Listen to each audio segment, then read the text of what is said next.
robotic delivery on her gets away with a disperse. Some damage on the best. Stone Shield prevents almost all of the Fearless. Right. Shadow keeps juking Real. The Real can't find the hit. Shadow's still alive. He's fighting for his line. He's fighting for the championship. He's fighting for everything. He's standing. Go for Shadow. The best of it. There's a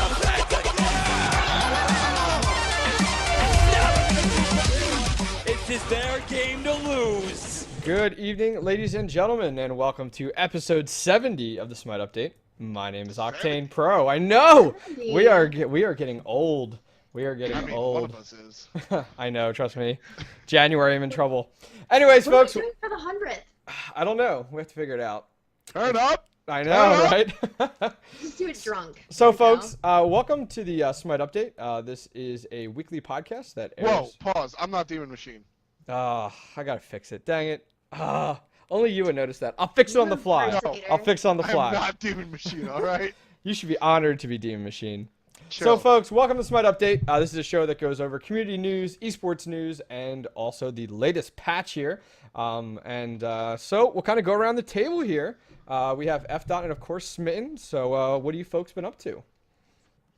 F.Dot's story is probably way more interesting than mine, so let's do that first. Why? What have you been up to, Smitten? Just videos. I've been doing lots of videos this week and PTS this weekend, so it's been eventful. Nice. What about you? Yeah, I know. What about you? Where you been the past 2 weeks, man? Mr. MIA. Well, right now I'm at Hi-Rez. I'm in the stream room. This is where I've been streaming for the past 2 weeks. I have been down here since the wild card started. I've called a bunch of the games, both this weekend and last weekend. And I also I wrote and took part in a lot of the shows that we had, the analytical stuff. So you guys have seen my stupid face a lot here recently doing stuff like that. And I've also got a time change 7 to 10 on my Smite game slot, just a whole bunch of stuff. And I'm finally leaving Atlanta after 2 very long weeks on Monday.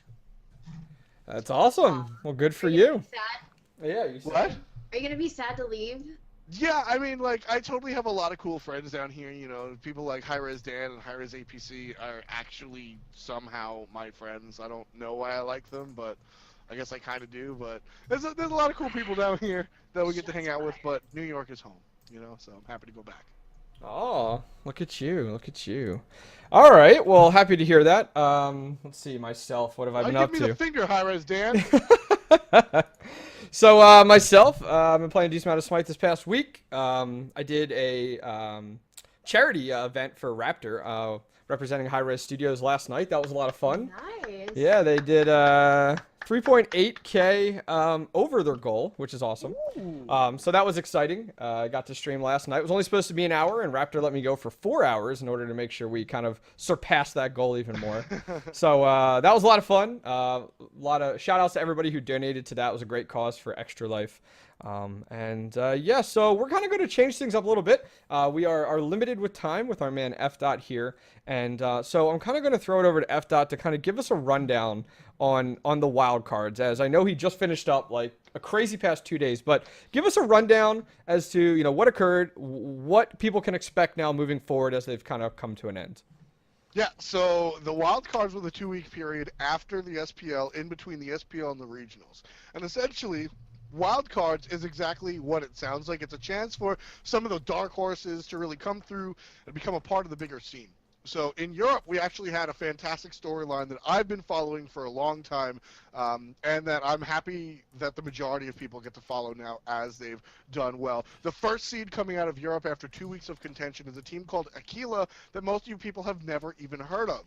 They renamed from Agilitas after they picked up a sponsor, and so they're going to be coming out. They're going to be playing not just at the regional LAN, but depending on how they do that, they might even wind up at Worlds, dude. This is a team that came out from the Challenger Cup, won the wild cards over teams like SK Gaming and Team Toast.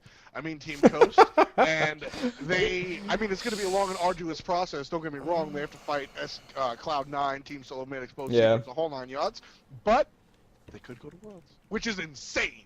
There are people that joined an open tournament and fought, and now they're doing like Smite Pro League stuff going to Germany. Like, it's the real deal. It's cool. Yeah, it should be rather exciting.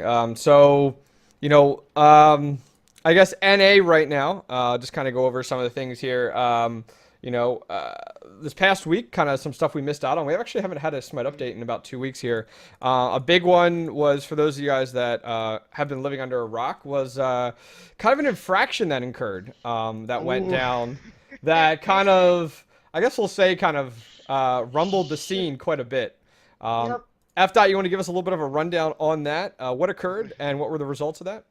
Yeah, I mean, Five Angry Men wound up really owning their namesake because they are five angry men That's one way to right put it. now, and they're just in a rough spot. So so for the uninitiated, essentially what happened was there's 4 teams in the playoffs, in the wild card rather.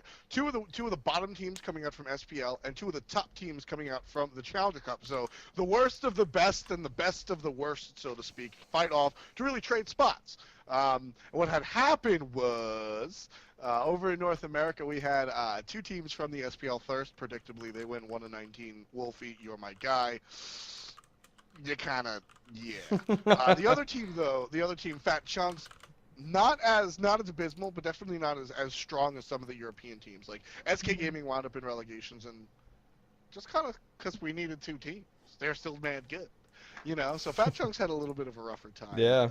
Coming out from that, it was Fat Chunks and Thirst, and out of the Challenger Cup scene, there was a team, Rambozos, which is sort of like SPL Light. They do a lot of the same stuff. They look familiar. They're players that have been flirting with the competitive scene, but just aren't really SPL. Like, they're not super top like we see out of some of the more qualified teams. And then you had Five Angry Men. You had Five Angry Men who they performed all right, and actually, this is sort of a soapbox moment. So, essentially, All right, here we go. Essentially, what had happened was Five Angry Men, their manager Clow, manager, captain, dude that goes onto TeamSpeak and checks people in, was caught trying to rig matches. He wanted to get the easiest way for his team, Five Angry Men, to get to the land.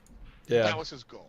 And so we Unbelievable. approached Disney Acceleration, which some of you people haven't heard, but that doesn't mean they're not good, and we'll touch that later. They approached, so something went on between Disney Acceleration and Five Angry Men, saying that Clow had approached them or something along those lines that they had agreed to throw, and that it wasn't reported to admins. And at the end of the day, this is a league where we value integrity and we want things to actually matter, and we're not trying to run a WWE here. We're trying to run the SPL, which is people that actually want to win and see the game succeed and actually have some sort of respect for the game. We actually value victories and losses here. So that's not going to fly, and they were disqualified. There were only 3 members. There were only 3 teams in the wild cards, unfortunately, and so this is sort of like where I get a little up in arms, because there's been a lot of resistance on this. A lot of people on the Reddit, on Twitter. Reddit's a fun place. The cesspool of the Smite community. Come on now, get it right. Oh God. And so, I mean, how have you guys have seen this? It's impossible to miss. Smitten, like, what have you thought about the whole 5 a.m. situation? Rules are rules. And this is our first time. This is our first World Championship. We have to lay down the meta of how things are going to go now. And so, honestly, I have to side with the decision that was made, because we have to. I mean, I love Clow, and I love the Five Angry Men. Like, I love the fanboys, but... Well, I know, like, the only person in Smite that loves Clow. But, like... Something's wrong with you. I love him, and, I really hope that I could see them at regionals or anything like that, but... Yeah. Gotta stand... You gotta make a stance. It sucks. It sucks that it had to happen that way. Yeah, I mean, what have you seen about the whole situation, Octane? Have you really kept up with it, or? Yeah, I mean, it's one of those things where I've been keeping an eye on it. I mean, especially from a team manager perspective as well. And it's like, like after I read that, once that came out, and I actually saw it directly from Hi-Rez, it was kind of one of those things where, like, had a discussion with my team members, and, like, the first comment was, never expect this to come from me, because it will never happen. And, it's one of those things that you look at, and, I remember seeing Hi-Rez Bart actually a few days after the decision was made, he posted it on Twitter and was like, hey, after people had a chance to sleep on it, what are your thoughts? And my response directly back to it was, completely agree with your decision. I'm glad you're sticking with it, because you can't, if Hi-Rez is a little iffy about it and kind of adjust the rules here or there to make the community happy, then people are going to try to get away with anything. But if they stick to their guns, they make decisions, they follow through with the rules that they have put in place, that they extremely have outlined the entire time through the SPL. I mean, there's been other cheating situations, and Hi-Rez has been perfect at adamant. I mean, you see it. They list everything that's happened. They put chat logs in there. They go ahead and then list the rules and what rule it broke, and it's very professional. And I think if we as a Smite community are going to be taken serious as a opportunity, as a big esport, that we need to be addressing these things as they come about. And I think Hi-Rez does a great job for it. They don't stand for it. There's no wiggle room. It's there and done. So I've been really happy with the decisions that they made throughout the entire SPL and now into the wild card when it comes down to their rules. And I hope they stick through it throughout the whole rest of the season here leading up to January. Yeah, I mean, I really and truly think they will. And one of the things that I saw a lot of people on, and I'm excited, and I'm very happy that we don't see. I'm very happy that we don't see the type of responses that I've seen on Reddit in our chat right now, because a lot of the stuff on Reddit I've seen has been very semantic, very hyper focused on the semantics and all that sort of stuff. And basically, how it stands is you have one group of people saying, "What you release doesn't prove anything. It just proves that Clow admitted that he set up rigged matches," which is proving something. Yeah. Then you have the Nancy Drews in the other corner that say, well, the way the interrogation was going on from admin was a little too intense. I've seen a couple of episodes of Law and Order, and that's not how you're supposed to ask questions. And then you have Redowitz and Leibowitz and brothers in the other corner sitting there. Well, you see, collusion is a business term, and you can't use that in esports. And actually, if you look at Article 4.3, shut up. None of you matter. None of you actually matter. And that has nothing to do with levels of e-fame or esport or none of this stuff. What matters is your respect for the game and the entire process. And so you have all these people out here sitting around saying that, oh, this, that, and a third, this is how I feel about this, the wording was incorrect, the way the conversation went from the admin was ruthless and not fair to a stupid person like Clow, because that's somehow a really good argument. Sorry, I'm too dumb to have a conversation. I don't think that one works either. But you have all these people looking for every single opportunity to get this team 500 men to sort of slide through and get by pigeonholing and greasing up the rules. And at the end of the day, you don't matter, because it's about respect, integrity, and maintaining a league that actually means something. We have teams fighting for over $1 million in Atlanta. January 9th, teams will go on stage for $1.2 million plus, because we still have tons of weeks to make that bigger. Okay? That's a lot of money. And there's a trophy up there that you get to take pride in. Well, what kind of pride do you have in your league? What kind of integrity can you claim as a company, a group of people, or just an organization that wants to do something real? How can you call yourself real when there are things that are manufactured to be the way they are? You can't create a storyline because you want to. And just because you like the players that are on that team, just because you associate with them, and you've watched the old teams that they were on, just because you want to see them, doesn't mean it makes sense to break the rules. And you acknowledge that the rules were broken, and you're looking for some way to make this ruling okay, that no, they broke the rules, but it wasn't asked about correctly. They didn't break 4.3, they broke 4.7, which shut up. It's about the bigger picture. It's about the larger picture. It's about trying to make an esport that goes on into the future, and right now, you can take your money and run, or you can play the long game and watch this grow into something huge. And if we start season 1 off with a bunch of collusion and people that don't deserve to be there, that is not a good look, and no one will take you seriously. And I have no idea why anybody would defend or be on the side of people that did whatever they did wrong just because there were semantics. It just doesn't make sense, especially if you want to forge something worth a damn. Yeah. We're trying to be trying to be professionals here. Like this is an actual business where rules do matter. This isn't like some actual. You're not actually immersed in the world of Smite. You're not actually Thor. You can't bend or break rules. Yeah, no, I completely agree. By the way, the best comment in chat is F. the hand of justice.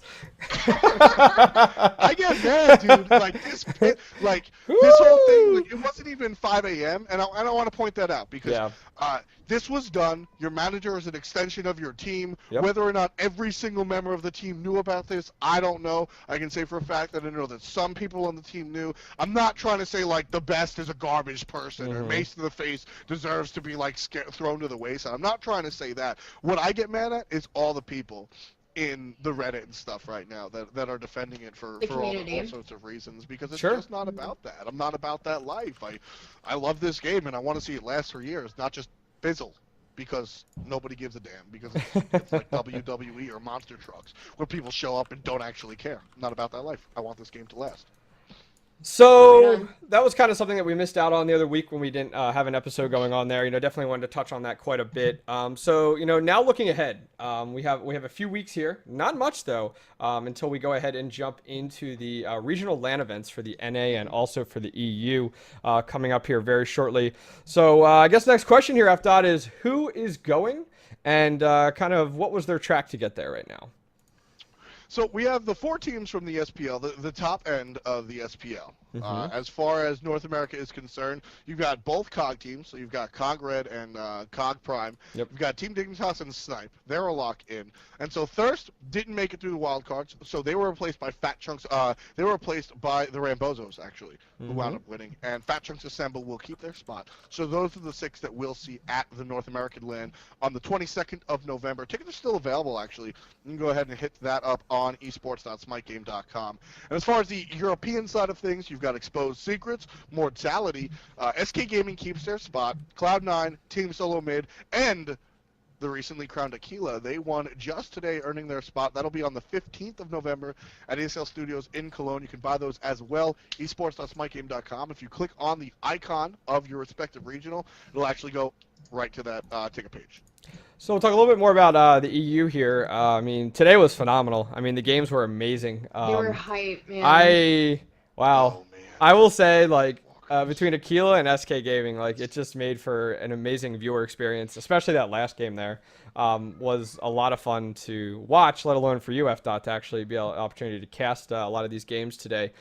So, looking into it, we actually have, as you guys can see up on the screen right here, we have Aquila and then also SK Gaming that'll be moving on. And I guess Aquila will play Cloud9 if I'm not mistaken, and then SK Gaming Team Solo Mid. Is that correct, F.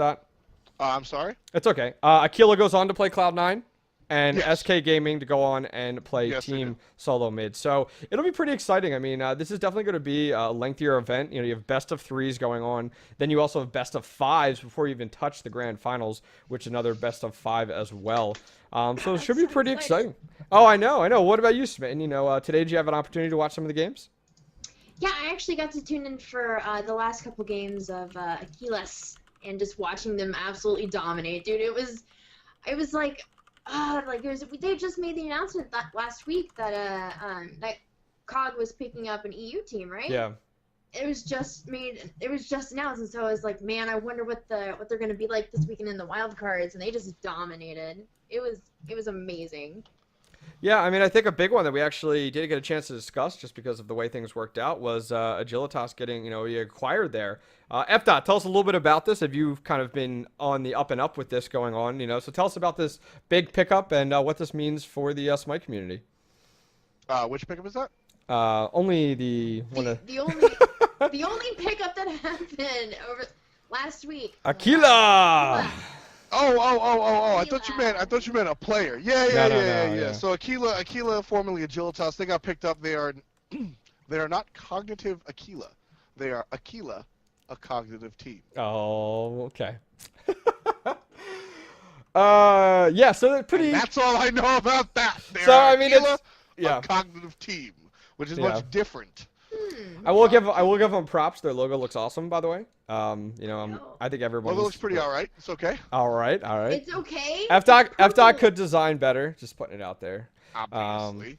Clearly. But yeah, a pretty big thing actually. Something I was thinking about when I saw this, because if you look at this right now, there is now an organization within the scene that has 3 Smite teams, and we actually you and I actually you mentioned it quite a while back when Cog Red got picked up.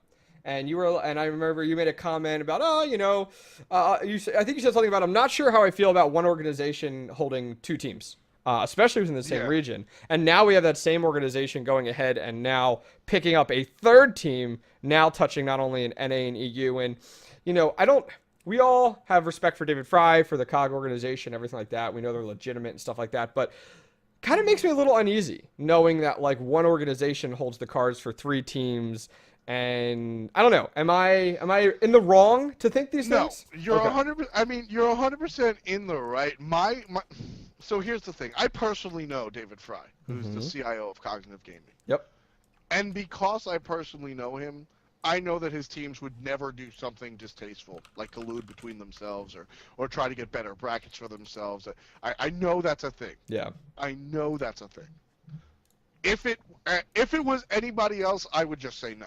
And I'm not in power, because I would probably just say. I mean, at the end of the day, it's good that these players get sponsored.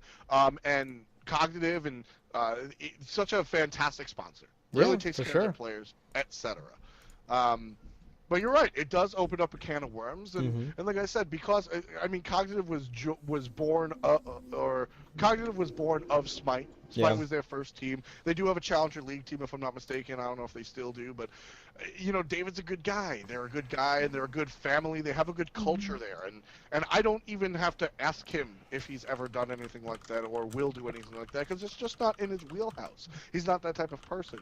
But it opens up a very interesting door, and I'm not sure how the future will bode for Cognitive and any team that has hopes of having multiple teams, because it just opens up too many cans of worms.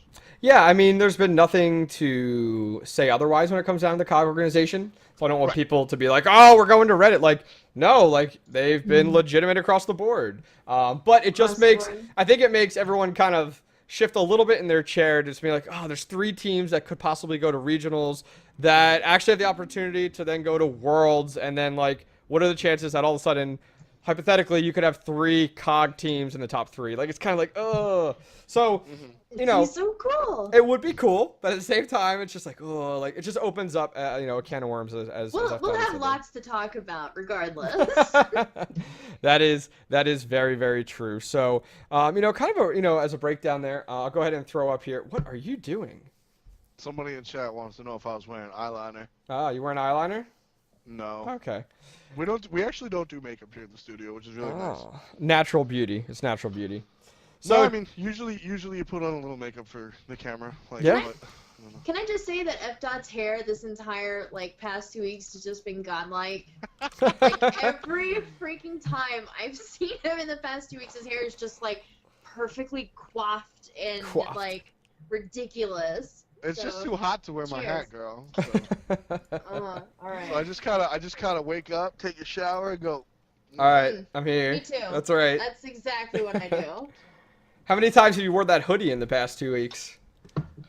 A lot. I mean, it's my day-to-day hoodie. Yeah. It's my daily stomper if it's hoodie season. Okay, I like it. So just to go ahead and run through NA and EU bracket real quick here. So looking at the NA regional championship that'll be coming up in a few weeks, we will have Team Dignitas here versus Fat Chunks. The winner of that will move on to face off Seed 1, which is Cognitive Red. At the bottom of the bracket, we have Snipe, which will be going up against the Rambozos. And the winner of that will play off against Cognitive Prime. Then moving there from semifinals, move on to the grand finals. Take a look at the EU bracket. Cloud9, as we talked about, will face off against Aquila. And then we also have teams... Oh, my word. Aquila? Aquila. What is it, Aquila? Aquila. Tequila. Thank you. You just gotta think. You just gotta think of my. Tequila. It's my exactly. team. Or just my favorite liquor of choice. Then we also have Team Solo Mid versus SK Gaming, and the winners of those will move on to the semifinals. The bottom of the bracket face off against Mortality Esports, and the top of the bracket to face off against Exposed Secrets. So both these events are going to be amazing. I think we're all really looking forward to it. Yeah, I mean, can't wait. it'll look great. It'll be great. So, that kind of rounds out esports as a whole. We do have a few weeks here until these go ahead and take off. Nothing has been announced that I know of as to what will be going on the next few weekends before these events. I assume Hi-Rez will have something in the works as they. Well, next weekend is Tier Monster. Oh, that's right. That's right. We actually will talk about that. In the community news sections, but we can just mention that now. So next weekend, the 1st and 2nd will be the Smite. Let's see here. I have it here. It's got to find it. There we go. The Child's Play Pro-Am tournament, hosted by Tier Monster. It's called Divine Intervention. It's a great, thing that's going on within the scene. I will post the details in chat if you guys are interested. And what it'll be pretty much is there's a variety of different captains within the scene, and you go ahead and donate towards this Child's Play through Divine Intervention, tiermonster.com. And then I believe it is you have an opportunity to pick the team, or you automatically get put onto the teams. And it'll be this great matchup. I'm really looking forward to it. Should be a lot of fun. And as long as I beat Smitten, that's all I care about this year. That's the only person. Team. Oh, I'm gonna beat you. Again this year, man. Yo, I hope don't know We're gonna why beat you like up. it says F.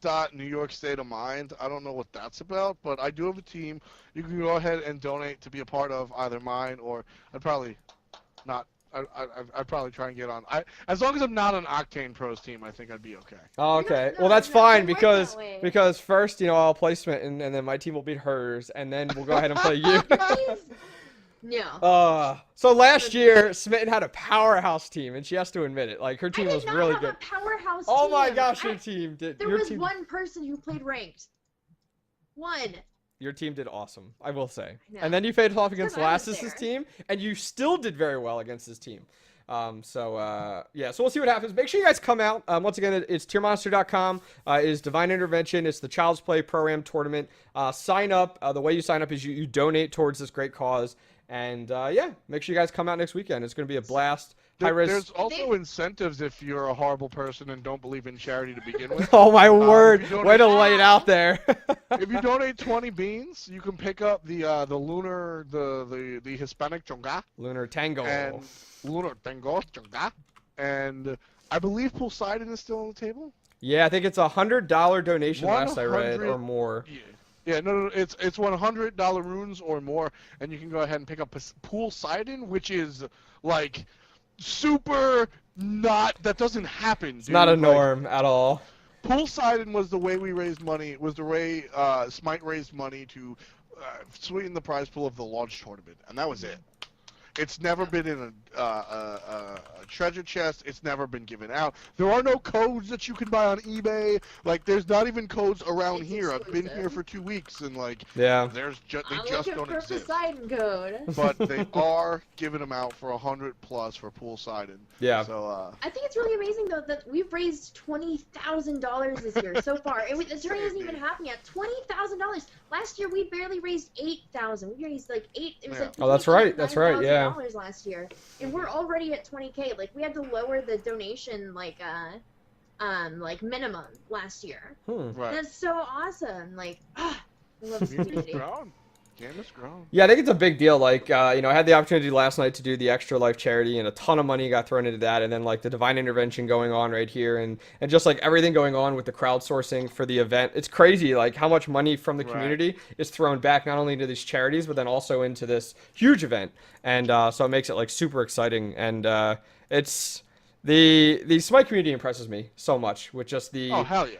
how easily people can find $5 and put it towards a charity or towards a big event like the World Championship, and it shows. I mean, it's impressive. Yeah, no, it definitely shows. I'm really hyped out about that. Hey Octane, I've deleted your silly run of show again. What comes next? You're what? Uh, What did Smitten. you do? Smitten. I love you. he's talking. I think he's She referring. doesn't even know that she slammed you right there. I think he's talking about the show notes that he never looks at. Is that Yeah, what I you're didn't- talking about, boy? Yeah, All right, how much? yeah. How you looking for time, bro? Hey, looking for time. I mean, I'm trying to like get going. That's all. All right. Well, yeah. Why don't you round it out here? You know, our man F Dot is going to play So hooky subtle. and go ahead and just get out of here. You know, he's too important for you guys, all 2,000 of you in chat. So it's all Wow, good. You know, it's chill, bro. no, it's okay. You have other obligations. I was I'm a little. So pleased. basically, I'm a little pressed for time, folks. If you haven't noticed that I'm in like this abyss of green. What? Sorry, it's $30,000 for Ooh. Tier Monster. That's changed in the past like 3 days. Wow. Yeah, you're allowed to interrupt me for that. That's huge. That's $10,000. I think $10,000 for charity is a little bit more important than me. Oh yeah. Just a little bit. A little bit. Wow. All right. So what we'll do, guys, is we'll go ahead and round things out with F Dot, and then Smitten and I, we'll have a shorter show today, just because of the way that things have worked out with the SPL going ahead and overlapping a little bit. You know, kind of ran a little bit late, especially because the tiebreaker. It happens, no big deal. And then what'll happen is Smitten and I will go ahead and go into the community news. And streamer of the week, and then also community emails and the latest patch here, along with the latest God coming out here. So that should be pretty exciting to say the least. So before we go ahead and get out of here, F Dot, you know, where can people find you and check you out? And will we expect you next week? Will you be home next week? Yeah. I mean, basically. Are you gonna be not as popular next week? Punch me! Do it! Such violence, you know? Come on now. Yeah, you wish. Anyway, so for those of you outside of the know, I mean, what the hell are you doing? I've been here for about 2 weeks. I'm at Hi-Rez, so I'm down in Atlanta. It's my last night. Tomorrow my plane takes off, lands in New York. I'm going to go, Bart's actually in New York. He left on Saturday, so I'll probably be doing something of that. So I won't be streaming on Monday, but Tuesday and Wednesday, most likely. And then next Sunday, I'll be there as well.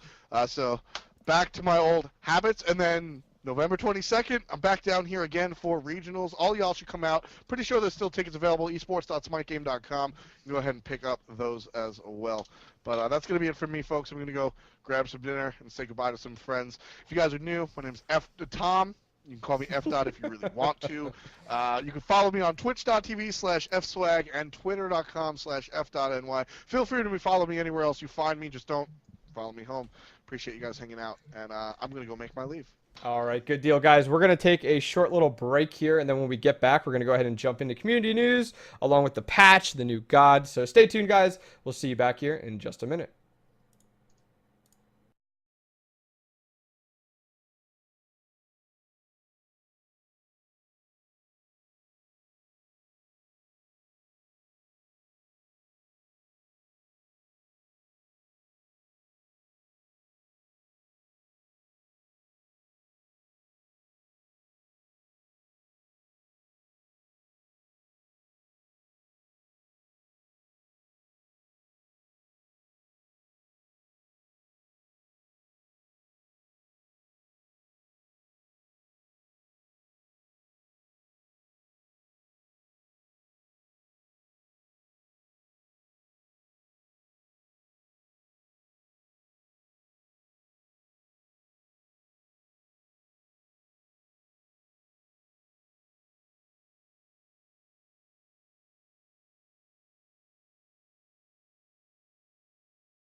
we lost all sight of the troubles, they won't weigh us down to the rubble. 'Cause you said we'll be alright. To the burn and turn of time, close my eyes to feel alive. And then I rise to the trees and to the stones, breathe the night to let it go until you're found.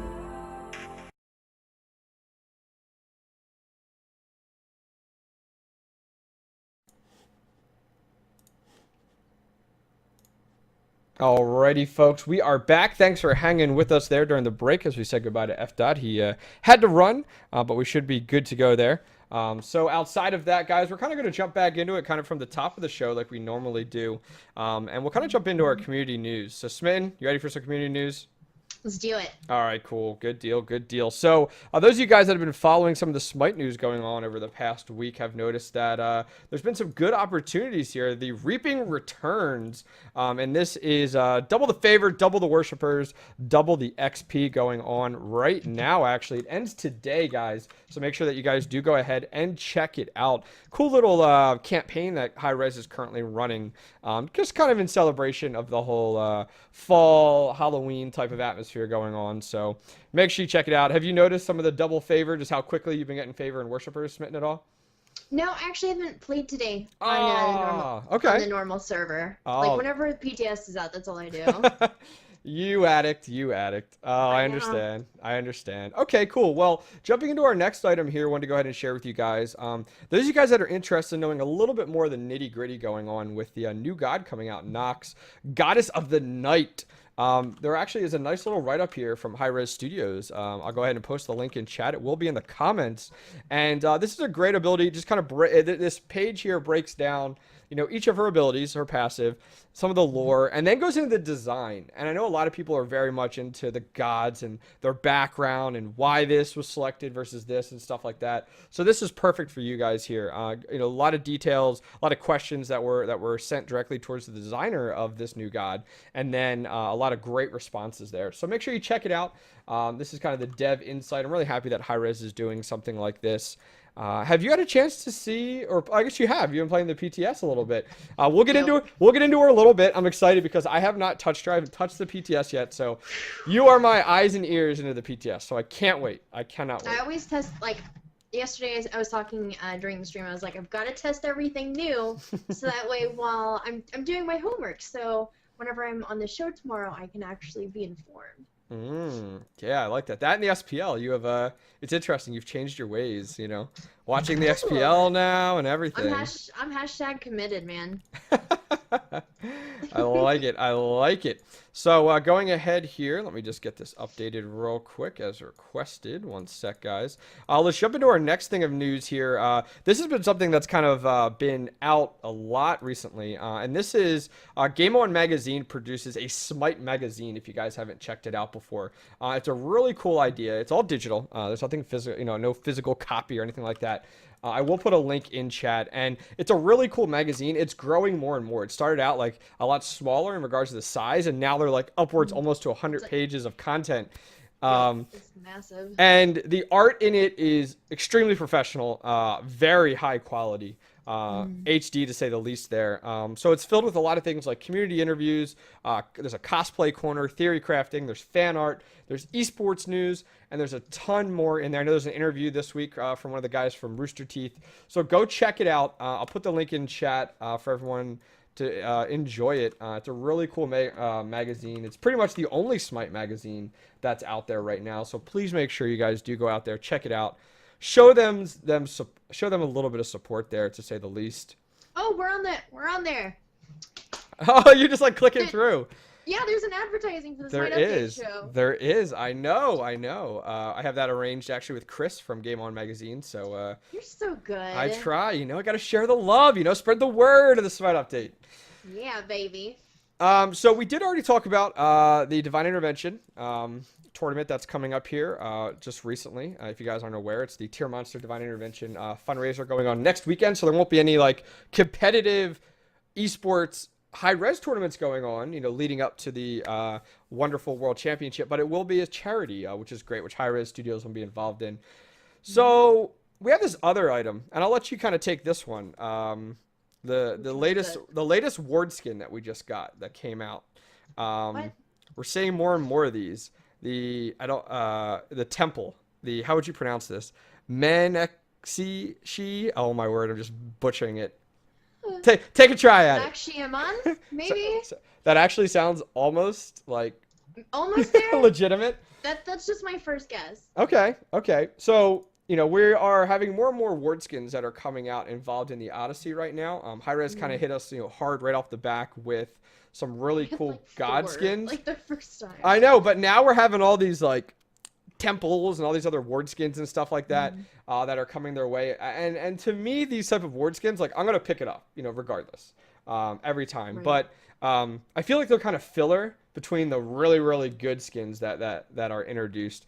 How about like the Zhang Kui one? Like that one's awesome. The Ghostbusters one? Yeah, I love it. Hey, it's not Ghostbusters for copyrights. Come on now, it's not Okay. Ghostbusters. Well, I'm just saying what everybody's thinking. Let's That a keep it girl, real, that a I'm girl. saying, let's keep it real. That's right. It's a Ghostbusters skin. It's even got a little jelly floating around. It's so cool. It is so cool. It's really cool. Yeah, so that has to be. I think for me, it's either that one or the Mercury skin, the Mercury Tron type of looking skin. What is your favorite one been within the Odyssey so far? I really like Evo's Dark Matter skin. Ooh, that one's been really good so too. Cool. And Yeah, I'm kind of like an astronomy nut, so that's like yeah. right up your alley then. Right. I love it. That is- Except I don't play Evo. Like if they made the skin for like me Yeah. or like somebody like that, yeah, I'd be all over it. But I did get it. I just don't ever play Evo. Maybe I should start. Evo's so good though. He's so good right now. He's been falling out lately. Like I've noticed in the SPL and. Correct. Yeah, SPL. I agree. I see him less in the SPL and more like casual or ranked per se. I see him a little bit more. So let's go ahead here. This was a cool thing that went on. So this will kind of round out kind of our community news as we go ahead and jump forward. So Hi-Rez went ahead and ran this actually. This is the Smite Pro League Top Play contest that they went ahead and released. This was a kind of a cool idea. They went ahead and said, okay, we're going to offer 5,000 gems for first place to people that have submitted the top plays to Hi-Rez Studios from the SPL. So I do go ahead and have this clip here, so we're going to go ahead and jump over that clip, and then we'll be back here in just about 30 seconds to a minute here. So go ahead and enjoy. This is the winner of the Pro League Top Play Contest, so enjoy, guys. By dashing away with vengeance, Zapman will go to Allied. They're still going to take on here. They want to find a kill on Shing. Allied's the only one in the front line. No one else is committing entirely. The good movement speed from Threshold on Jeremy will be enough to get him over here. Look at Lassus. I don't know. God, if he kills They someone can with a see poison, him now. and it spreads, there's the Athena ultimate coming out as well. Here he comes in. Oh, he's gonna do so much damage to Jeremy. He just needs to ult him and get the ult to detonate. He has it here. Now go to Incon. They just need to detonate on 3 here. If they can just kill Kiki and get it to pop, they did. The poison spread around now, but Lassus is down and maybe enough to take down Incon. One more tick's gonna do it. And down! The Continental triple kill for Lassus. That's a top play, man. Alrighty, so that was a little loud, holy cow. But hopefully you guys did enjoy that and expect it to be so loud with between Bart and Drybear there. But amazing play there by Lassus. That actually won the Smite Pro League Top Play Contest, which was pretty cool there to see Lassus playing Circuit. That was so baller. I'd never be able to do that. Like, I'm not that good. Dang. That was crazy. Yeah. So super cool. So congratulations to that winner there. They have gone ahead and walked away with 5,000 gems. If you guys are interested in seeing the other winners, I will go ahead and put the link in chat. Looks like first place was 5,000, second place 3,000, third place 15, then 1,000, and then 800. So pretty cool, to say the least. So let's go ahead here. F-Dot kind of snuck out on us and was supposed to take care of Streamer of the Week here. So between you and I, Smitten, we need to come up with a streamer of the week. Nap. So now I got to think of somebody. So let's see. Anybody off the top of your head that you're like, I'm about to hit up my following list. Do it. Let's Do see it. who's streaming. do it. Do it. Who are we going to bombard this week? How about Juice Shadow? Juice Shadow. Okay, sounds good. So put his I love Shadow. link in the notes or in chat, and I want to encourage you guys to go over and check out Juice Shadow. And now here's the question. Why should our viewers check out Juice Shadow, and why is he the streamer of the week? Shadow's so fun. He's like, okay, he's part of the Juice crew, but he's like so nice. He's like ridiculously nice. He's always been a sweetheart, and he's actually pretty decent at the game. He's relatively new and doing really, really well. So, yeah, he's super nice. Go check him out. He loves his chat. Yeah, he's almost as much as I love mine. Yeah, he's super consistent, I've noticed. Like, whenever I am streaming, I notice that he is always out there streaming. He's been doing it for quite some time. He's been playing Smite for quite a while. You know, he wasn't as loud of a as a Juice member as like DM Brandon or like XFATs, where their imprint on yeah, right. I wasn't gonna say that, but since you said it, sure. Their imprint has been so has affected the scene so much with those guys. Where Juice Shadow has definitely been that static streamer that is always around, very very insightful into the game. So make sure you check him out, guys. Twitch.tv/Juice Shadow. Please make sure you guys show him some love. I will go ahead and put that link in chat once again for you guys here. And let's go ahead and jump into some community emails. Smitten, if you want to take the first one, that would be great. All right, let's see here. First one says from Simon. Says, Okay. hello. With the rise of the oceanic servers in Smite, which will be introduced in probably 2 patches or so, do you think, as well as an EU and NA pro scene, we will possibly see an OS pro scene arise as Aussie teams form due to the parting latency? You can see this change will be soon as you can already change to oceanic region and custom matches. That was a little... We put it... the English is hard sometimes Yep. for everybody, especially people who are fluent. Anyways, of course, like there's always that possibility. I would love to see more regions across the world form like pro scenes. I'd love that. It would only contribute more to the to esports and Smite. Yeah, I could see this taking off a little bit more, guys, as we look to after the World Championship. Like, everything's kind of locked in right now in regards to, like, NA and EU and then, like, Brazil. And, like, everything, everybody has their place. The competitive teams are where they need to be. So I feel like the, the Oceanic servers won't take off fully until after the World Championship, when we move into the next, I'm going to call it a season, until we move into the next season, hosted by Hi-Rez Studios, which will be pretty great. I'm really excited about the Oceanic servers. It's a step in the right direction. I wonder, I'm not sure if this is the servers are managed by Tencent or by Hi-Rez Studios. Actually, I haven't heard yet. It seems like from the way that Hi-Rez has been kind of managing it, it's more from their perspective, just from Twitter posts that I've seen and stuff like that. Compared to Tencent, but either way, this is super exciting. There's definitely a need there. There's been a lot of demand. It's funny because I saw somebody post on Twitter, and it was like, people have been complaining about wanting an Oceanic server. Closed beta. Yeah, and now they have it, and then you have Reddit posts about people complaining about not enough population on there. It's like, oh my word! Like, come on, people. You don't get to sit there and nag for 2 years about not getting servers, and the second you do have it being low pop. Like, you just got to get it more populated, dude. Come on. Yeah, I could see the servers not being as populated as what people are looking for right now, because a lot of the people that were playing on the EU servers are staying on the EU servers, playing with the people that they have been playing with. That's where they're competing at in some of these events, so they might as well play at the latency that they're used to and practice at that latency before they go playing in their tournaments, compared to jumping over to like the Oceanic servers and stuff like that. So David Fry in chat has a good one. Fix the West Coast servers then. And there's been, I will have to say, like, I'm hoping for that to be next. There's been a lot of people on the West Coast that have been asking for it, demanding it, complaining about it. I think the West Coast servers could use a little love. I think the big question is not just it needs a little love. When is the West Coast going to get the love and actually get a West Coast server? I mean, I know we have one here on the East Coast. I believe I believe it's either in Atlanta or New York. I can't remember which. I knew it at one point. But either way, hopefully we see some West Coast love there for the people in the United States. But kind of glad we see the Oceanic server first. At least they have one available for them. Yeah.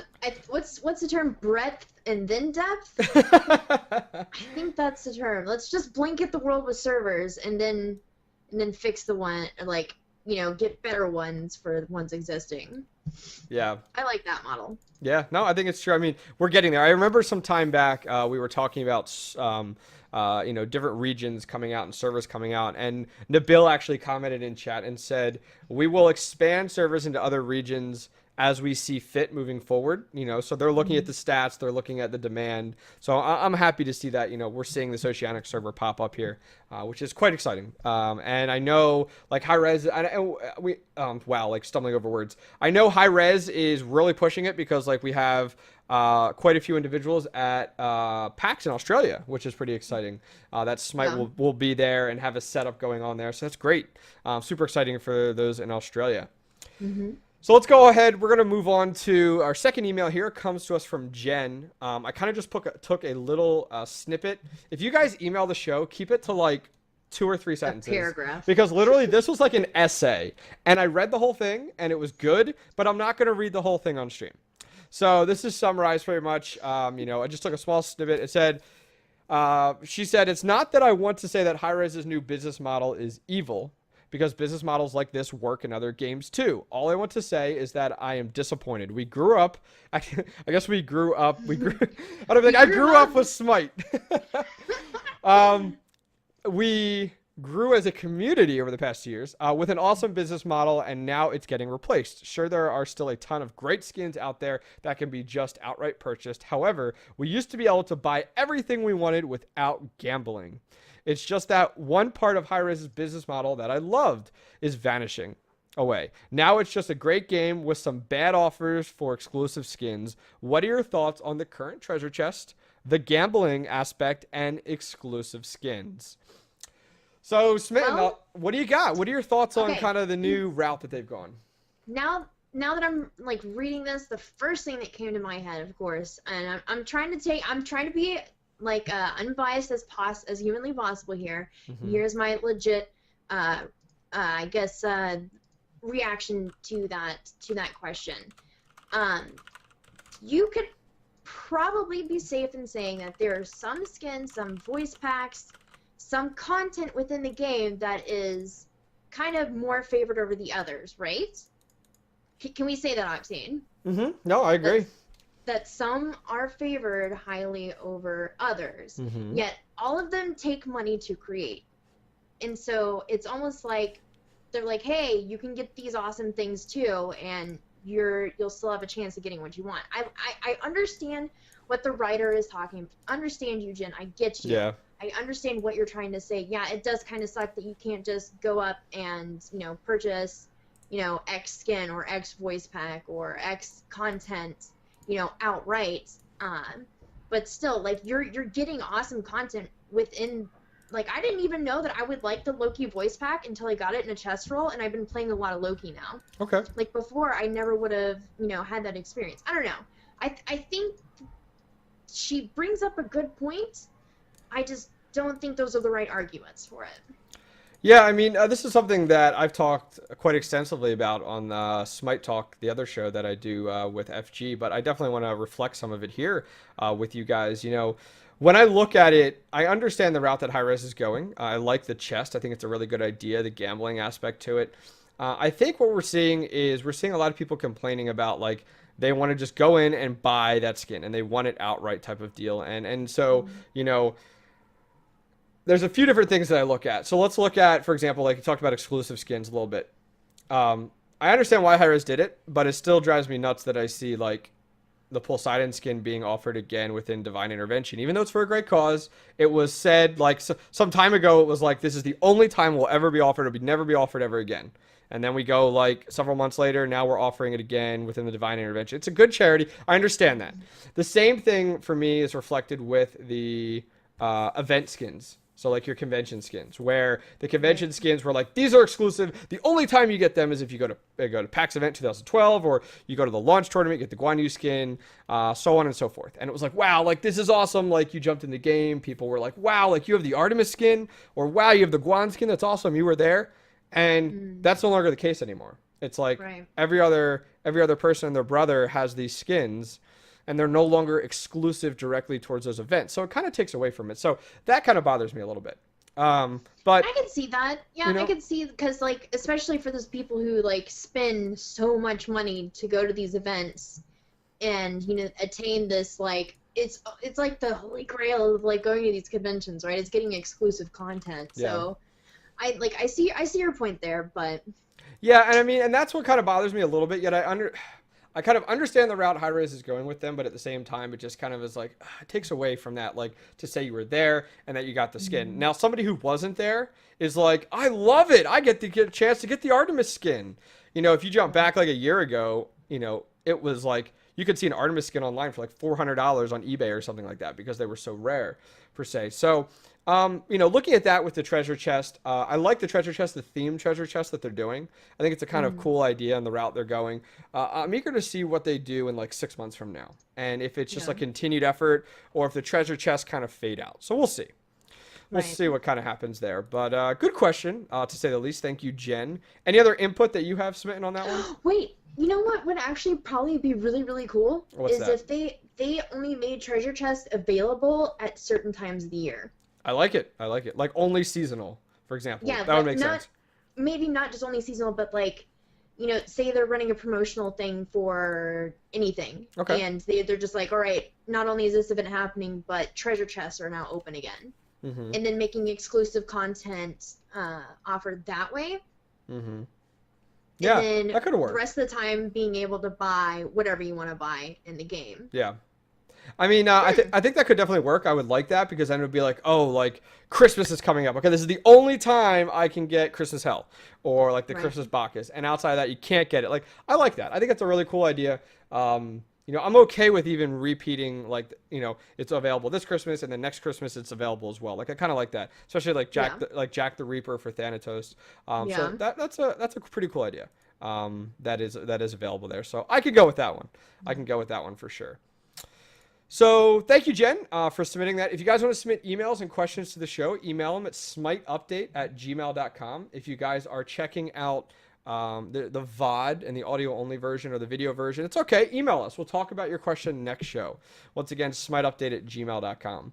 Also, folks, you know, we do this on Hi-Rez Studios channel, and giving Hi-Rez feedback if you like the show or dislike the show, you'd like to see something changed, is extremely important. So if you go directly below this video, there's a streamer feedback button. Take guys like a minute and click that streamer feedback button. It's listed under Octane Pro, as this is the only time I stream on Smite Game. And, you know, give us your feedback on the show. It's extremely important, and it allows us to continue doing what we're doing and Hi-Rez to continue to ask us to have the Smite update on the show. Mm-hmm. So, I know, right? So let's go ahead and move on here to the meat of the show for today. As you know, will be a shorter show. Plus, F.dot isn't here. It is the patch notes. So I'll go ahead and throw it over to you, Smitten, and give us the rundown. All right, so I'm starting to become known as your PTS girl because I don't know why, but I've always been like this. I love access to exclusive content early. Mm-hmm. Like, even if it like spoils stuff for me, I don't know what it is, but I just want to get my hands on it before, like, you know, like any action can be taken on it. So I love the PTS, and so whenever I see a new patch with, you know, God reworks or new gods, I'm always like, oh yeah, that means PTS is up. Yeah. Can't wait. Okay, so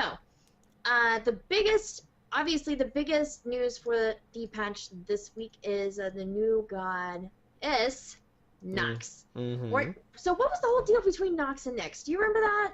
I don't recall. I mean, it's funny because I don't like try to pronounce the god's name until I hear like Hi-Rez Studios doing it, because I'm like, okay, they know they know the proper terminology. They do lots of research. They've researched and do it. They have a whole department that like looks into these different gods and the mythology and all that stuff. So I was like, okay, I just wait. I wait for them to say it and then I'll repeat it. So anyway, so we've got Nox, and she's amazing, and she looks incredible. I love the purple. Purple's, if you couldn't tell, it's kind of pretty my favorite cool. color. Just a little bit. It's the best color. Did you That's wear why I'm that so tonight? Did you wear that tonight to match? Like you knew? No. Okay, good. No, I wish I was that cool though. Maybe I should just go ahead and take credit for that. Anyways, Yeah. all right. So, Nox. I'm gonna give you my general impression of her Okay. before we get into the breakdown of what each of her moves do. Excellent. Go for it. The first time I picked her up, first match, it was I believe it was an arena. I didn't like her. I love mages. Mages are my thing. But the cooldown on her 3 is ridiculous. It's like 4 seconds, 3 seconds if you have CDR for some reason. But the cooldown on it is ridiculously low, and I was like, man, that's gonna do so much. It's gonna be awesome. It's gonna be like another Hevo. Mm-hmm. Not at all. Her 3 actually does like basically zero damage unless you've got the combo down, which is her Nightfall Raven into her Siphon Darkness, her 2 into her 3. Okay. Words. She has really low damage. It feels like it doesn't feel like it's almost to the point. She does so little damage. You could almost see her in a support role. Like, that's how low her damage is. She seems very much like under that category of like a utility god. Like she very much reminds me of like Aphrodite. Like and not in regards to abilities, but in regards to her role on the team. Is that correct or no? Pretty much.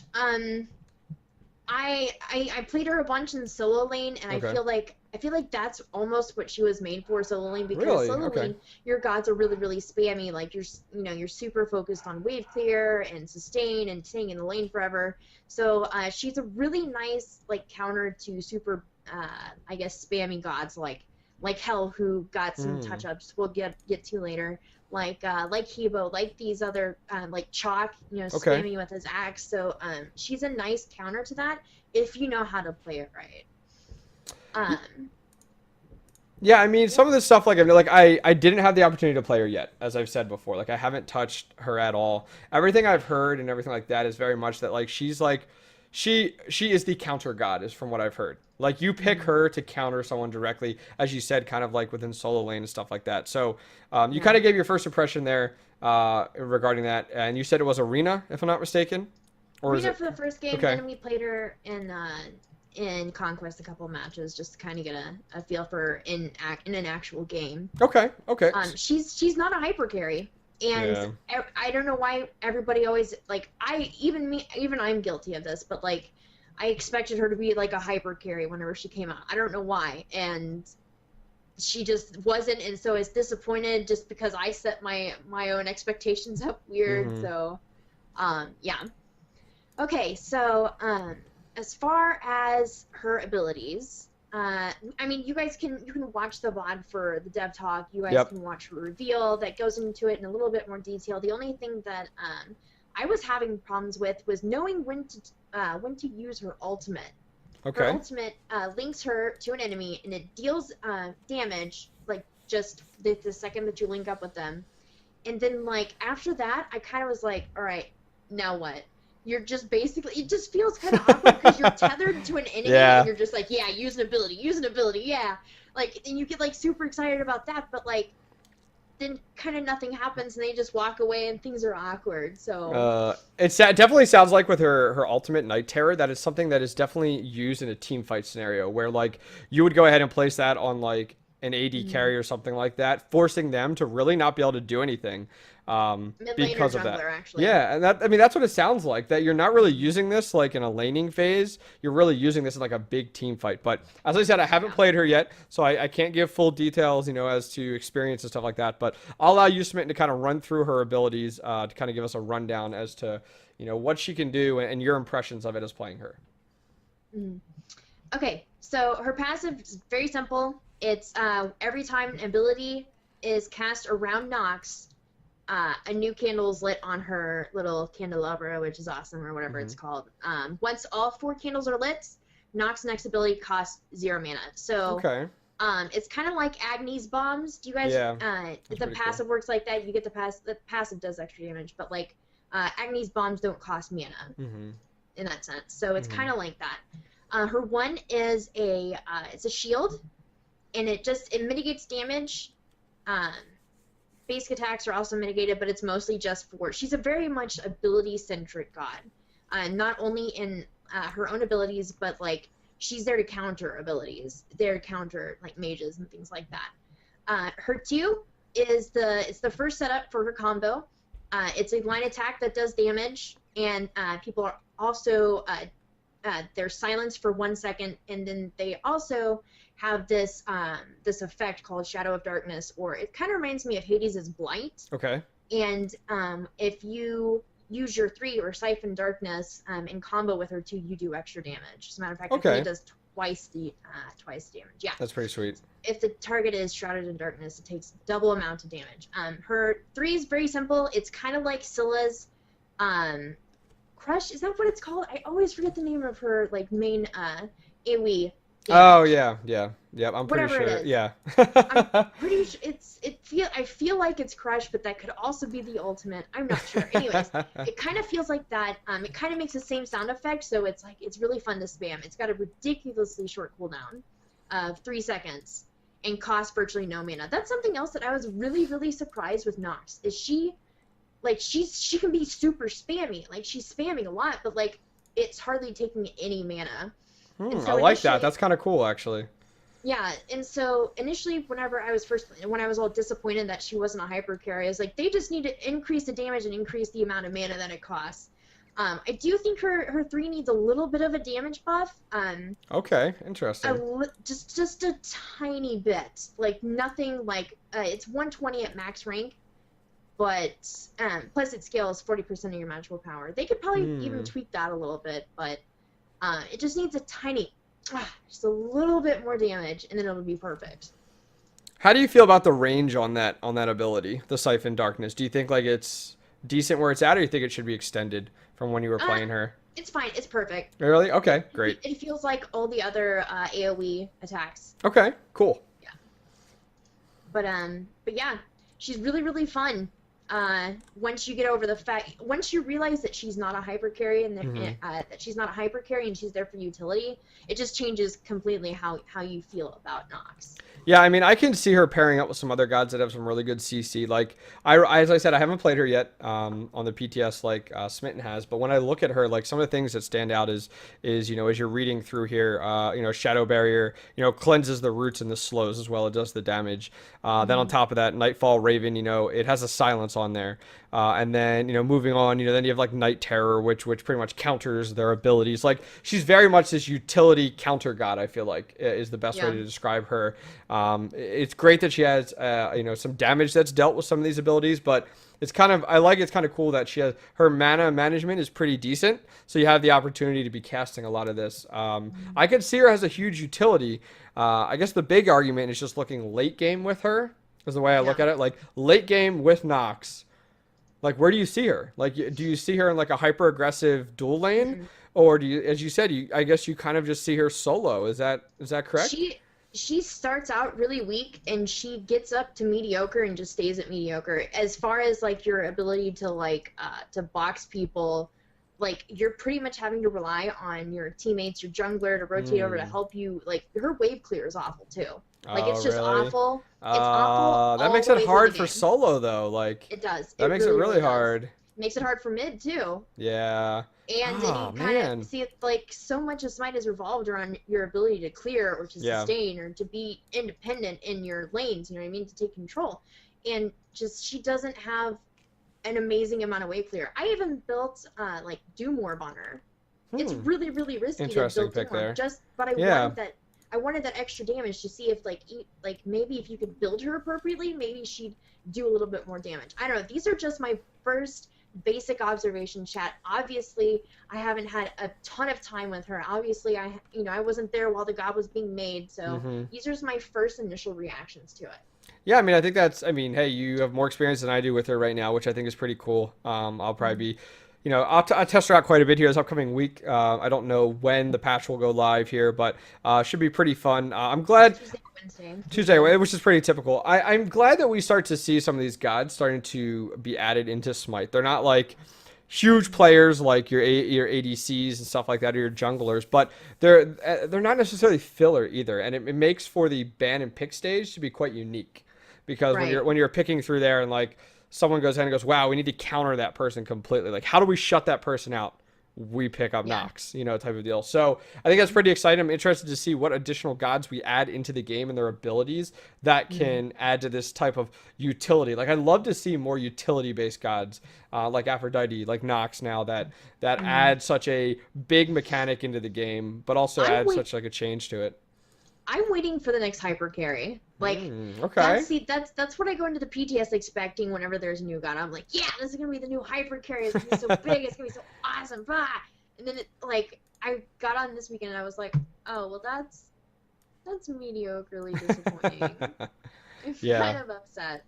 Yeah, I can see that. I can see that for sure. I mean, those are the gods though that you're talking about that are like the best to play. Like, you have so much fun playing those gods, like the hyper carry type of gods, your junglers, stuff like that. So, you know, I don't know that Nox is aimed to be, you know, the most fun. You know, it's not necessarily that she's not fun. She's fun. She's got a unique kit. She's got a very unique play style. It's just that I think she's a little weak to start out with. I think she's kind of got the Kabrakan curse. Oh, oh my word! Don't get me started on Kabrakan. Oh my word! Kabrakan is stupid now. He's so good. It's ridiculous. He's like stupid now. I was playing the other day, and I was playing Geb, and like it was it was me as Geb and I'm sorry, let's get it right.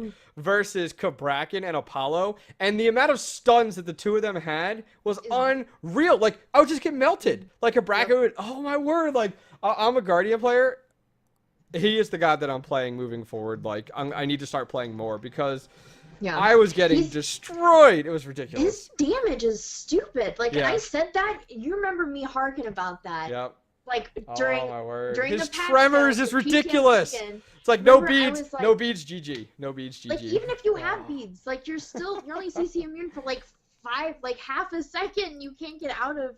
If you're in the middle of that, you can't get out. But anyways, like, I remember talking about how broken Kabrakan was and how much potential that he had, and everyone was like, "No, Smitten, you don't know anything about this game. You don't understand what you're talking noob. Uninstall." I know. You need to uninstall and just quit talking about Kabrakan. He's so crap. And maybe when he first came out, but now it's like unbelievable. I feel like she's got the Kabrakan curse. I feel like she's if we keep with these numbers, if we keep with the magical scaling on her abilities, for her release, she's gonna be really. I feel like she's gonna have a very weak entrance into the Smite world. I really do. Yeah, it's funny because like going back like several weeks back, Kret was always like, Kabrakan's really good. He's really good. Like, just wait. And now I'm like, oh my word, like this guy's ridiculous. So sorry, that was a Kabrakan tangent there. But any last things about Nox? Any last things that we want to talk about? I mean, I know we probably next week we'll have a little bit more to say. You know, once being released and seeing more being played on the live servers. But all right, let's go ahead and move on. What else we got for this week's upcoming patch? We got some pretty awesome new god skins. There, of course, we have the Nox recolor, but we have an Orbital Strike Rama. Ooh. And it looks so cool. Like, I can't explain what it looks like or what it sounds like. You guys have to go download the PTS. You have to go try it out. By the way, I do believe, who was it? I think it was Stu that tweeted out earlier that they had restarted the PTS servers today because it's something to do with the queuing. So guys, if you haven't done so already, go download the PTS server. You get access to the Smite. You get access to the content before it's released. You're helping them out by playing on the PTS. So if you haven't done so already, I encourage you to go download it. Yeah. Infernal Agni, I had a lot of fun with him on stream last night. I have not seen this yet, so tell me about it. It's not available yet because there's only 11 Odyssey items. Oh. But like, you get to see what it looks like, and he doesn't have a butt. He does, like, there's like a certain, he's like naked, and he kind of reminds me of God. It's from Fantastic Four. It is oh man, my nerd cred's going out the window. It's not Flame. It's the Human Torch. Yeah, yes! Nerd credit +1 for Octane. All right, I don't think you gained any. I think you just maintained there. 'cause Oh, you thank you. forgot Initially. I You're actually welcome. I found an image of it, so I'll go ahead and put it up now because it's actually Okay. the first time I've seen it, and I'm kind of excited for it. So I'll put it up now, Doesn't it- guys. You guys Like can if see you're it. looking at it in game though, like on the God screen, and not, of course you can't get it yet. You can't play the character yet, but like there's no butt. There's like it kind of just it looks like they clipped out like the round part of the bottom. Interesting. They just cut it, and he's got like a little square kind of flat butt. And I don't know what it is. You stare at character butts all You day do. That's long. all you. That's all you look at, though. You gotta That's all you remember can- that. That's all Yeah. you can see of them. So how their butt looks is incredibly important to me. Do they have somebody on staff that specializes in human anatomy and like the butt is like something super Probably. important? If they don't, they need to, because Agni's butt looks awful. Like now, if they can achieve TSM Apollo butt, And I'll those be a and those happy tight girl. jeans there. Yeah. Oof, them jeans though. I didn't get to see Water Dancer Nua. That's one of the guys. I don't think I got. Well, to see it will be up on stream now. So those of you guys that did get a chance to see it. Once again, it pulls through with being very revealing as a female character. She's got like a little piece of like I don't know, a cloth that barely covers her breast, top and bottom. Definitely upper and lower breasts sticking out, but it definitely looks really cool. I like it. Welcome to the Smite Update show. I know, where we right? Talk about God anatomy. That's right. We talk about butts and we talk about. Where's F. when you need him? He'd be all over this. I know, right? But yeah, it's a cool looking skin. Don't judge us, people. Don't judge us. All right, we're innocent. We're I didn't innocent. even get to see it on stream. Well, I'll take a look at. I'm streaming after this, so I'll take a look at it. Yeah, take a look It at doesn't that. matter. That'd be cool. The one I don't then- have is the golden Kabrakian.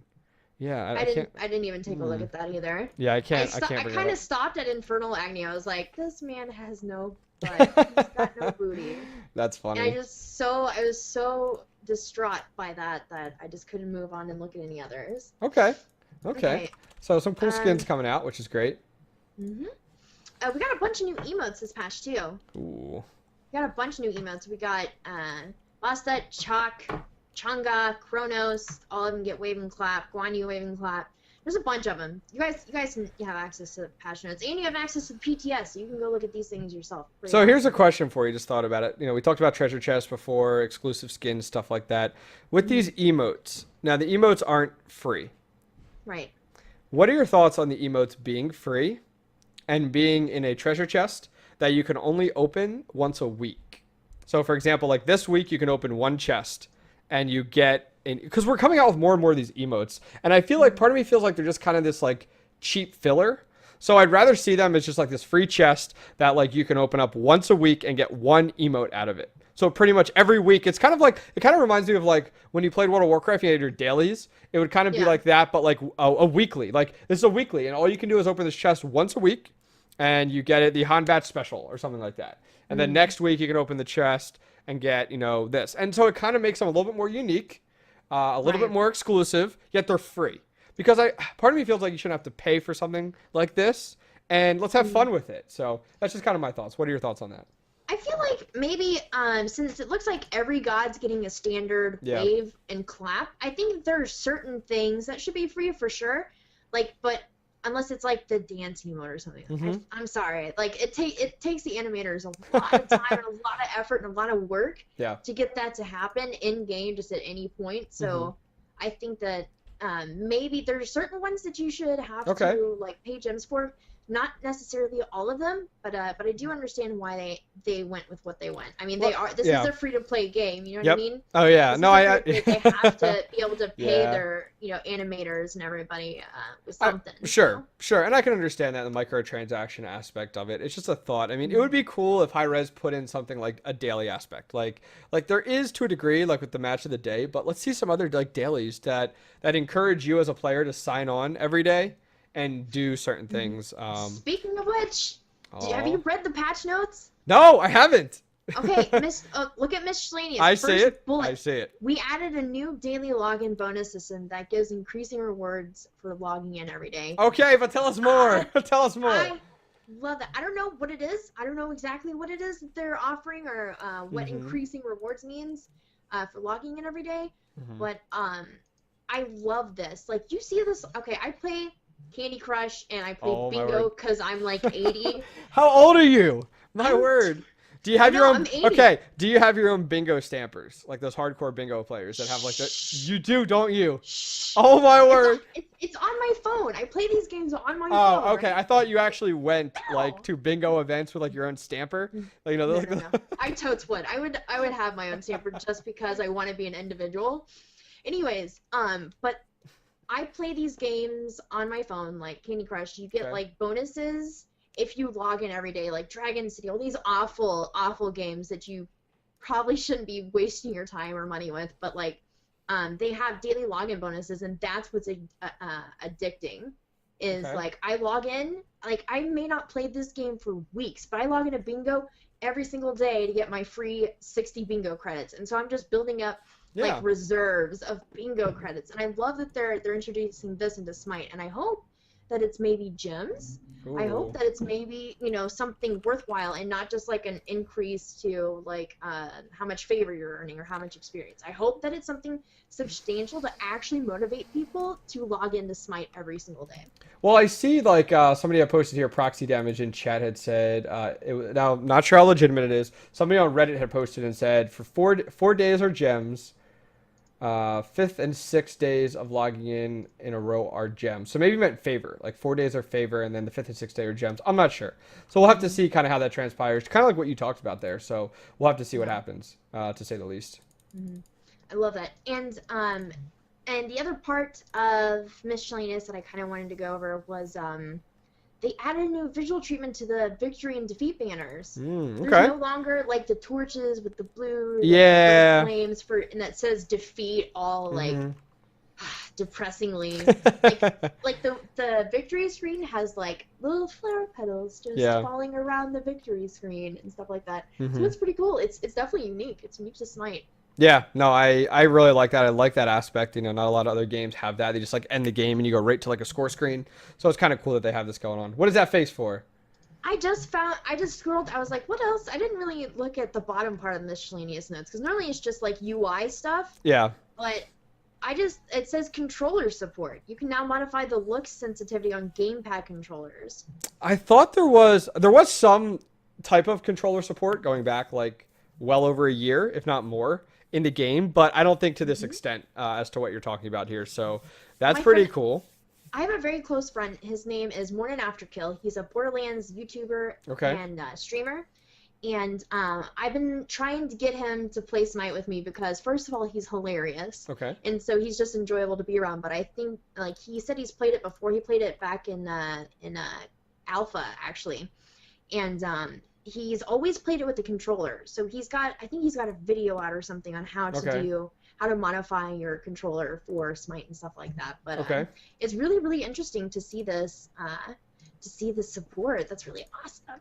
Yeah, no, I think that's pretty cool. I mean, I like the aspect. I'm interested to see how it goes. Like, in regards to, are they going to try to take the controls that you can use in game with the controller and then port that over once you go to like Xbox or whatever, or if they'll just be completely separate, but they give you that option. Right. All right.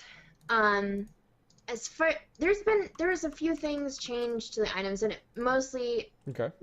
looks like sound effects and just filtering things, but so there's not a whole bunch of changes as far as items go for once. Like the past like 6 or 7 patches, I feel like there's been tons of changes to items, but Yes, very much so.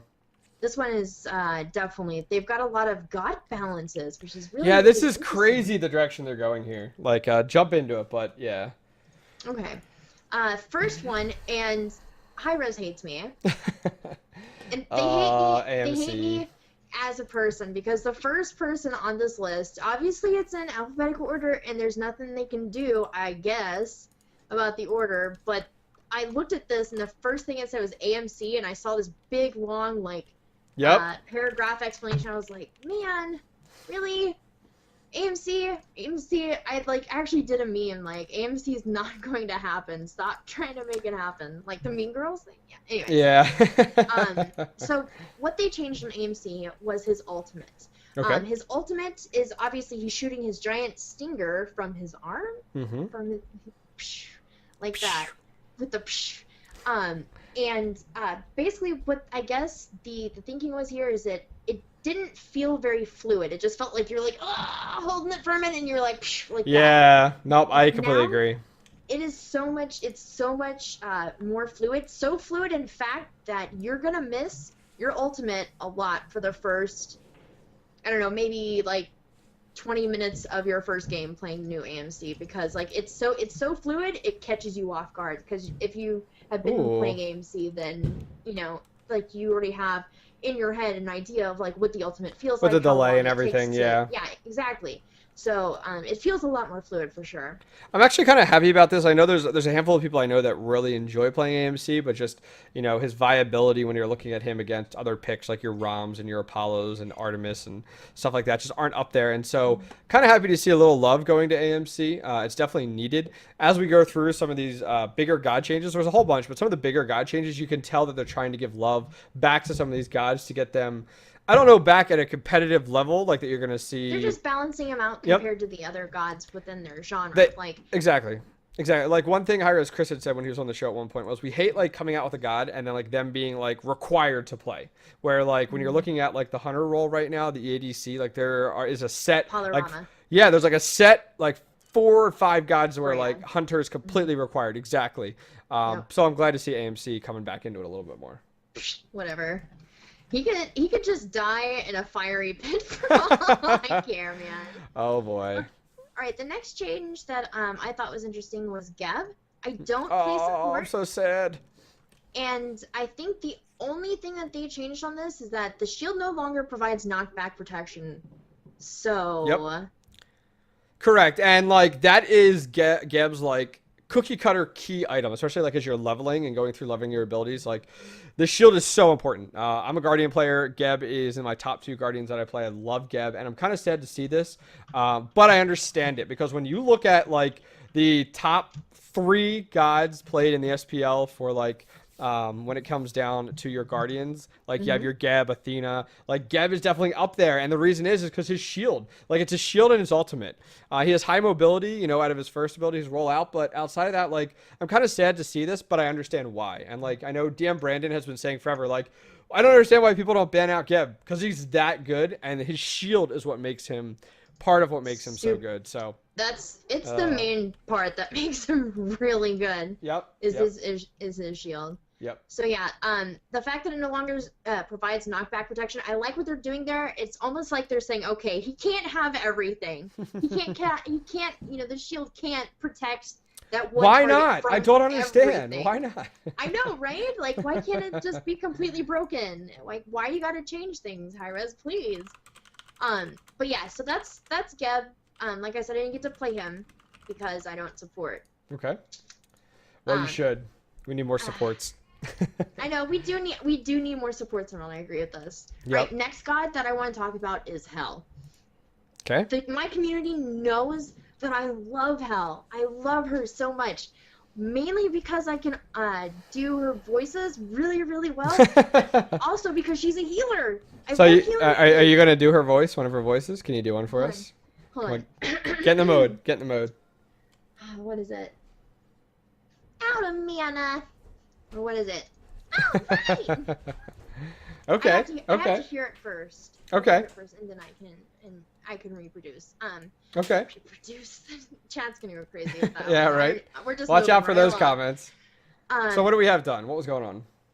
Her switch stances, so her ultimate, the recovery time has been reduced from 1 full second to 0.2 seconds. So That you know is what that means? crazy. It's just gonna be like constantly available. She's just constantly going to be switching stances, and she has no, like, anything hindering her from that. Like, she can switch stances immediately and use her 3. Switch stances, immediately use her 1. Like, Do you think she needed the change? Do you think that she needed the change? Yes, I do. Okay. The reason why I think she needed the change is because they actually, quite a few months ago, may even possibly be close to a year ago, they changed how quickly she could switch stances. Okay. I believe it was right around her remodel time, whenever she went from like black and white Hell to purple and like gold, whatever the color scheme is. Mm-hmm. Like increased the time that she could take action on anything. So I think they're scaling it back again because she was pretty much worthless at that point. Like, one of the beautiful things about people who have switch stances for ultimates, or not ultimates, but switch stances like Tyr, like Uller, like Hell, like, the whole point is to switch and be spammy. Correct. I think it's really interesting that they made that change this patch along with Nox. Yeah, I mean, I can understand that. Yeah. With this Hell buff, and it's really kind of cool. Yeah, I mean, Hell had a ton of changes done to her. Like, if you remember going back, like, well over a year ago, Hell had adjustments made 5 or 6 patches in a row because Hi-Rez was kind of trying to figure out what they wanted to do with her, to be honest. They weren't really sure what direction they were going to take her. She was really, really strong to the point where, like, you would see Hell go, like, 1-on-4 and get out and escape because of just all of her abilities, her cleanses and her heals and her stance swap. But now, like, the only thing that I kind of see here is as recovery time reduced, that kind of brings me back to the way it used to be where, like, she could change stances so quickly that you literally couldn't touch her because she was just casting, like, abilities constantly. Because part of it says changing stances will not reset Hell's basic attack progression. So, okay, makes sense. It helps out a little bit there. Sorry about that. I'm about to link a video in chat here in just a minute. I actually made a video. There's one game that I was playing on stream with Hell. Okay. And like, from the PTS here, yeah. No. Oh, okay. This is like from months and months ago. Okay. Like back before she had her change, and it just shows you how spammy you're able to be with Hell. Oh, okay. I'll find it and then I'll post it in chat so you can. Awesome. Somebody actually, while you do that, somebody actually put a link in chat. I'll put it back in chat as well. And is an image of what we can expect from the daily rewards that you were talking about. So the first reward is 75 favor. The second day that you log in, you get 125 favor. The third day, fourth, and fifth day, it doesn't give you a defined amount of favor. It just has the favor symbol listed. Then the sixth and seventh day, it has gems. So I'm wondering, like, what is all entailed? I assume you have to get in and play one game. I assume. That will enable this to occur. So pretty cool here. It even says the next reward, like it tells you like a countdown, like when your next reward is going to be available, which is pretty cool to see. So I'll put that link once again back into chat. It's pretty nifty. I like this idea. And like we talk about it and then you're like, oh, it's right here in the patch notes. So there it is. Beautiful. That's right. So what else we got? Ra. Oh boy. Why you got to touch Ra? Ra is perfect where he's at. Boosh. Boosh is if we want to blame somebody. No, I'm just kidding. Ra was probably performing a little bit better than they were expecting. I like the rationale though that they have for Ra. It says while Ra does not enjoy a true escape ability, his passive in conjunction with Divine Light was providing too much safety, especially once the laning phase ended. Our goal with the set of adjustments is to amplify Ra's weaknesses while maintaining his strength in a hybrid burst utility mage. So what they basically did is his passive. They took off 2% movement speed per cast, and as we all know, you can. It's like there's three little tickers. Tickers. Indicators. Tickers. The indicators. Yeah, indicators for his passive. So yeah. So it scaled him back quite a bit. It is noticeable in game. You are moving noticeably slower, but I honestly. It didn't keep me from getting out of situations or anything like that. I think it's more just it comes down to playstyle probably. But okay. Divine Light was changed as well, which is his blind that everybody hates. It says the slower now ticks every 0.5 seconds instead of every 0.3 seconds. So I've been really happy where Ra has been at because of his survivability and the fact that he can do damage. So he's definitely a god that you're looking to play that we see constantly in the SPL. We've seen a lot in the wild card, and so I really enjoy that. Like I'm happy with that. Do I see like him and Poseidon on the same level? Like no. So I can kind of understand where they're coming from with Ra. He does have really good escape, and I can understand why they're kind of making that adjustment to the movement speed there. So I'm kind of I don't play Ra, like I'm not really like a solo lane player or anything like that, so it's not like it's like, oh, well, you're just unhappy because that's the god you play. But Ra has been around forever. Ra is one of the gods that I recommend to people that are like just starting out in Smite. I'm like, play Ra.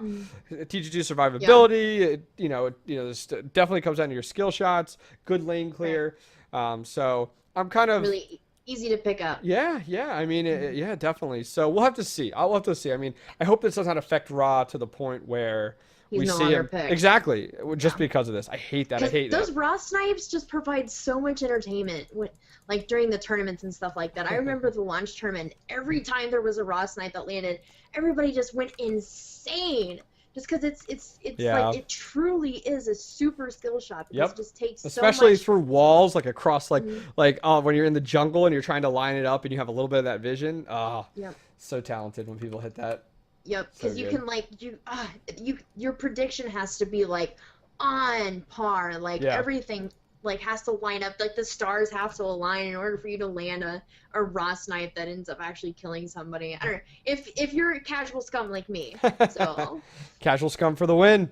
right, casual scum for life, baby. So All a right. side note here before we get into Sun Wukong, I got a message here from Tier Monster letting me know that they actually just hit 31,000 today. 31K. Can you believe? Yeah. So like, That's so okay, cool. keep this in mind. Their goal was 5K. They hit 31K, and they haven't even hosted their event yet. Like it doesn't like the tournament's not till this weekend. Coming up here, so it's pretty crazy. Now, granted, I think they upped this and went really big with offering the Lunar Tango skin, and same thing with the Poseidon skin. Like I think that was like huge incentive. And I hope like people understood the fact of like, hey, donate to donate. These skins that you get are just extra. You know what I Yeah. mean? So pretty That's cool. the cherry on top of the awesome Yes. Sunday. Yeah, so I'll put the link in chat if you guys want to find out more details on that. So please go over there, check it out. Please I wanna know where continue. the brackets are. Oh, yeah, I know. That's right. Let me ask. I'm gonna ask. I know. I'm ready. I'm ready to fight you, Octane. Oh, I can't wait. Yo, put me. I'm gonna This is tell. our rematch. I'm gonna tell John here from Tier Monster to put me against you. Let's see. Put me All right. against Smitten first. First round. That's right. All right. So the next god that got a major change, not major, but a minor Okay. little tweak, was Sun Wukong. Oh my word! I can't believe. I'm so happy about this. Go for it. What do we got? What do we got? Do it. Why don't you go ahead? I don't ever All play right, support. fine. But So- I can tell you what I observed on Sure. PTS. Sure. So I'll go over this and you can tell me. So Sun Wukong going back was like the god to pick as a guardian. He could do the damage. He had high survivability with his kit, and it was just so difficult to kill him because of his escape. We're seeing some changes made to him. The reasoning behind the changes are both changes to Sun Wukong are intended to make him more effective in the laning phase. Minion hit reaction will reduce the damage he takes, especially from archers. So it's going to be a little bit more sustainable there. By interrupting minion attacks, putting it in line with most abilities in Smite. So thank you. I'm happy to hear this. The additional damage versus minions and jungle camps will open up the possibility of jungle and solo roles. So this is great. Like this is quite different because traditionally we've seen him in your The warrior meta. Yeah. Whenever he was Yep. support. Yep, exactly. And now they're shifting it, and I think this is going to be crazy because of his survivability with his ultimate, and also with his 72 transformations, being able to have high mobility to rotate between lanes, and then to also like they're talking about jungle and solo, like jungle 70, it just screams 72 transformations. Be able to use the magic cudgel to do some interrupts within the minions when you're in jungle, I think is huge for helping out the jungle phase quite a bit. So I think this is cool. Solo lane, I'm like, all right, Sayo, you got someone else to kind of play because, like, I can see this. I mean, there's a good survivability on Sun Wukong. So what happened is, in general, added minion hit reaction to the Magic Cudgel, Master's Will, that's the second ability, and the Somersault Cloud, which is the ultimate. Updated the Dark Lord skin to play additional voice lines that were missing, so that's cool. And then the Magic Cudgel, this ability now does an extra plus 25% damage to minions. So that cudgel that hurts a ton when it's casted on you directly, when they're casting it directly on top of the minions and you, is going to do a lot more damage to help out with some of that clear, not only in solo lane but also in jungle. So what did you observe? What did you observe? He's pub stomping. He's Oh, pub I'm stomping so on happy. PTS right now. So happy. if you don't know how to play Sun Wukong, which includes me, if you don't know how to work him, start playing him because he's about to be like he's pub stomping for real. It's so bad. Like the games end up being like ridiculously one-sided. We're talking like Kagar up against Wow. not Chunks, Thirst. Mhm, Like we're talking just total domination. So if you guys don't know how to play Sun Wukong, start playing it now. This is awesome. I'm so happy. Yeah. So happy. All right, cool. Tier, I actually did get to try out, Okay. and I love him. Okay, so No more I've been tears. I know, no more That's tears. awesome. Yep. I've been talking a long time about every time Zhang Kui is brought up, I always talk about how Zhang Kui's heal used to be like Tier's heal prior to his nerf, right? Okay. Well, Hi-Rez decided they were going to go ahead and take a second look at Tier, because Tier, he's just so strong. Basically what it does now, in guard stance, your heal heals twice for the first enemy hit and once more for each additional enemy. Okay. With a max of 3. So you're you're essentially healing for 4 targets. So where do you see this at now? Because this is quite interesting. Like, with Tier, like, yeah, because I've seen him played solo a little bit here and there, and this is just adding to the sustainability that Tier has available to him now. So this is kind of interesting. Do you think it was needed? Like, do you think this was needed in order to get Tier back into, you know? But I'm just thinking about it. Yeah, I'm just like thinking about it. Like when we've seen Tier has been like who I think about when I think about Tiers, I think about Lassus. Like Lassus is incredible with Tier. And so do we see this occurring, being played more in solo compared to jungle now, just for that healing aspect? I think you could definitely expect to see him. That's where I was playing on the PTS. That's where I was playing him at. So he does very, very well there. He also does very, very well in jungle. So he's. Okay. I feel like this is just exactly what he needs to bring him back. Okay, I like it. We're resurrecting Tier, chat. Okay. We're resurrecting Tier, and that's what it was. I didn't see as many Tiers as I saw Sun Wukong's in the PTS, mainly because I guess a couple people figured out he's just dominating, and because like the damage, like I found myself in several situations with Sun Wukong on the PTS where like I got so used to him not doing hardly any damage at all that I didn't expect what I got. Okay, that makes sense. So he completely demolishes. That's exciting. Well, that's super cool. So overall, PTS, you know, your experience with this patch. Yeah, you excited for it? It's gonna be a good. Yeah, it's gonna be a really good patch. Cool. Yeah, I'm hyped for it. I haven't played any of it all. You know, read about it. It looks good. I've heard positive things about it. What's your overall thoughts on the PTS right now? I mean, Hi-Rez is really using the PTS more and more as time has gone on with a lot of these patches. Are you pleased with just the availability of the PTS? What about with your queue times, stuff like that? Like, how's that going for you overall with the PTS? The queue times actually, I think the longest I waited in queue was like 4 or 5 minutes for Conquest. That's not bad at all. It wasn't anything bad at all, but the matches were a lot more rich. There's a lot more richness to the matches. I like it. So it's nice to actually see the matchmaking work. I know people are gonna bitch. Oh, I know people are gonna nag. Excuse me, because it's no longer a minute and 40 seconds. Yeah. Like the queues used to be. They're gonna be a little bit longer, but the matches are substantially better. Yeah. The type of players you're going up against. You're no longer going up against like Divios and Eonic and Random Q. Like you're going up against players truly of your other skill, of your skill. So. Well, it's funny because I always hear people complain about like not having a timed queue because like, oh, I can't get up to use the bathroom or go do this, and it's like, really, like.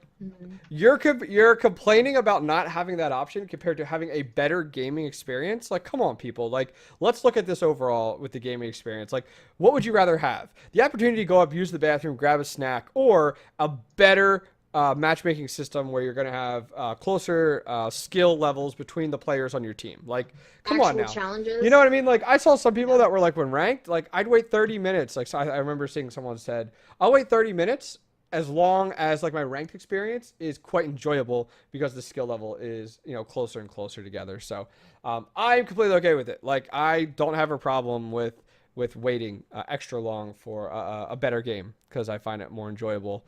And yeah. So that's pretty much going to round out our patch notes today, guys, which is pretty exciting to say the least. Looks like things are going to work out well. We didn't quite go in order, as you guys see off to the side here. F. came on after casting quite a bit. He's still in Atlanta. Just joined us for a little bit to get caught up on our esports section here with everything that went on with the wild card. So he gave us a quick little rundown on that. Then we jump back to community news, streamer of the week, community emails. We also talked about Nox, the new god here coming out, and then we just went over the upcoming patch. So everything went super, super well. Do you have a few minutes? Do you want to do some questions, or you have to head out? Sure. Okay. Sure, we can take a few questions. Why not? Okay, perfect. So, guys, I'm going to go ahead and post a link in chat. It is www.ask.fm/the-SmiteUpdate. Feel free to go ahead and go over there and submit your questions. You don't need to sign up for anything or anything like that. So go over there and submit your questions to myself and Smitten, and I will probably... In F.Dot's picture. Yeah, right. That's right. F.Dot's picture. He will be here to answer as many questions as he can. And I'll probably have to go through and purge some of these real quick of the old ones. I know there's some in here from like forever ago. So let's just clear out some of these old ones here. Okay. Wow, there are a bunch of old ones in here. Yeah, I know. Well, We're that's so bad at this. Well, that's what happens too when like where's like the purge all, dude? There we go.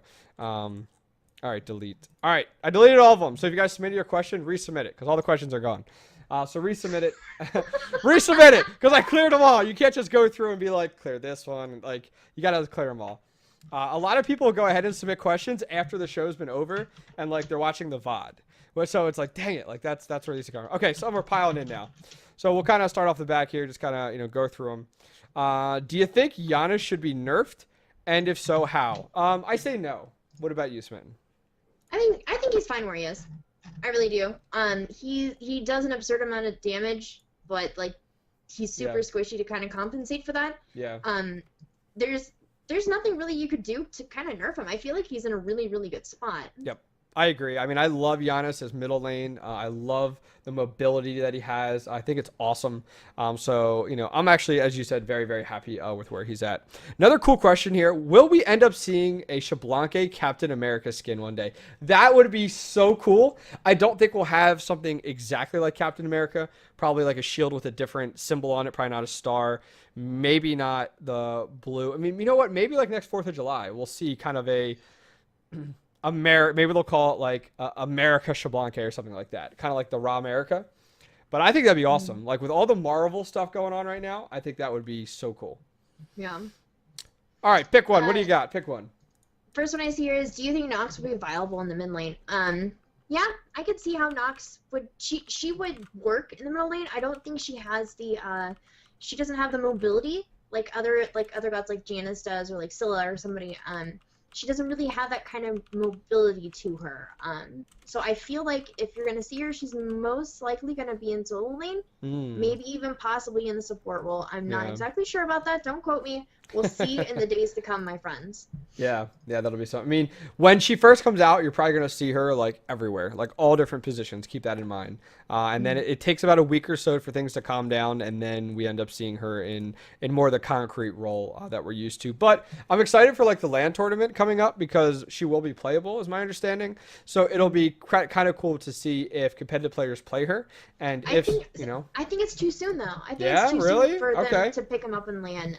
LAN is only like what, like 4 weeks away? Not three, not even 4 weeks away. Yeah. I don't think there's enough time for them to really theory craft and really kind of test her out before a big deal like the regionals. You know what I mean?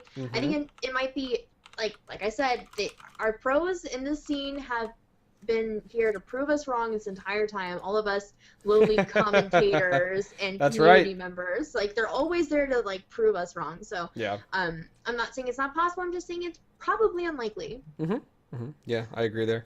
I can't really answer this one. You could probably do it. So do you think that Nox will need a buff on her ultimate? I don't think her ultimate is her problem. Okay. I think her problem is her wave clear. And you're not going to be able to do anything with the wave if you're buffing her ultimate. What she needs buffed is either they need to like reduce the cooldown on her 2, which is the first part of her her combo, or they need to increase the damage and magical scaling on her 3. I think those are the adjustments that need to be made. Okay.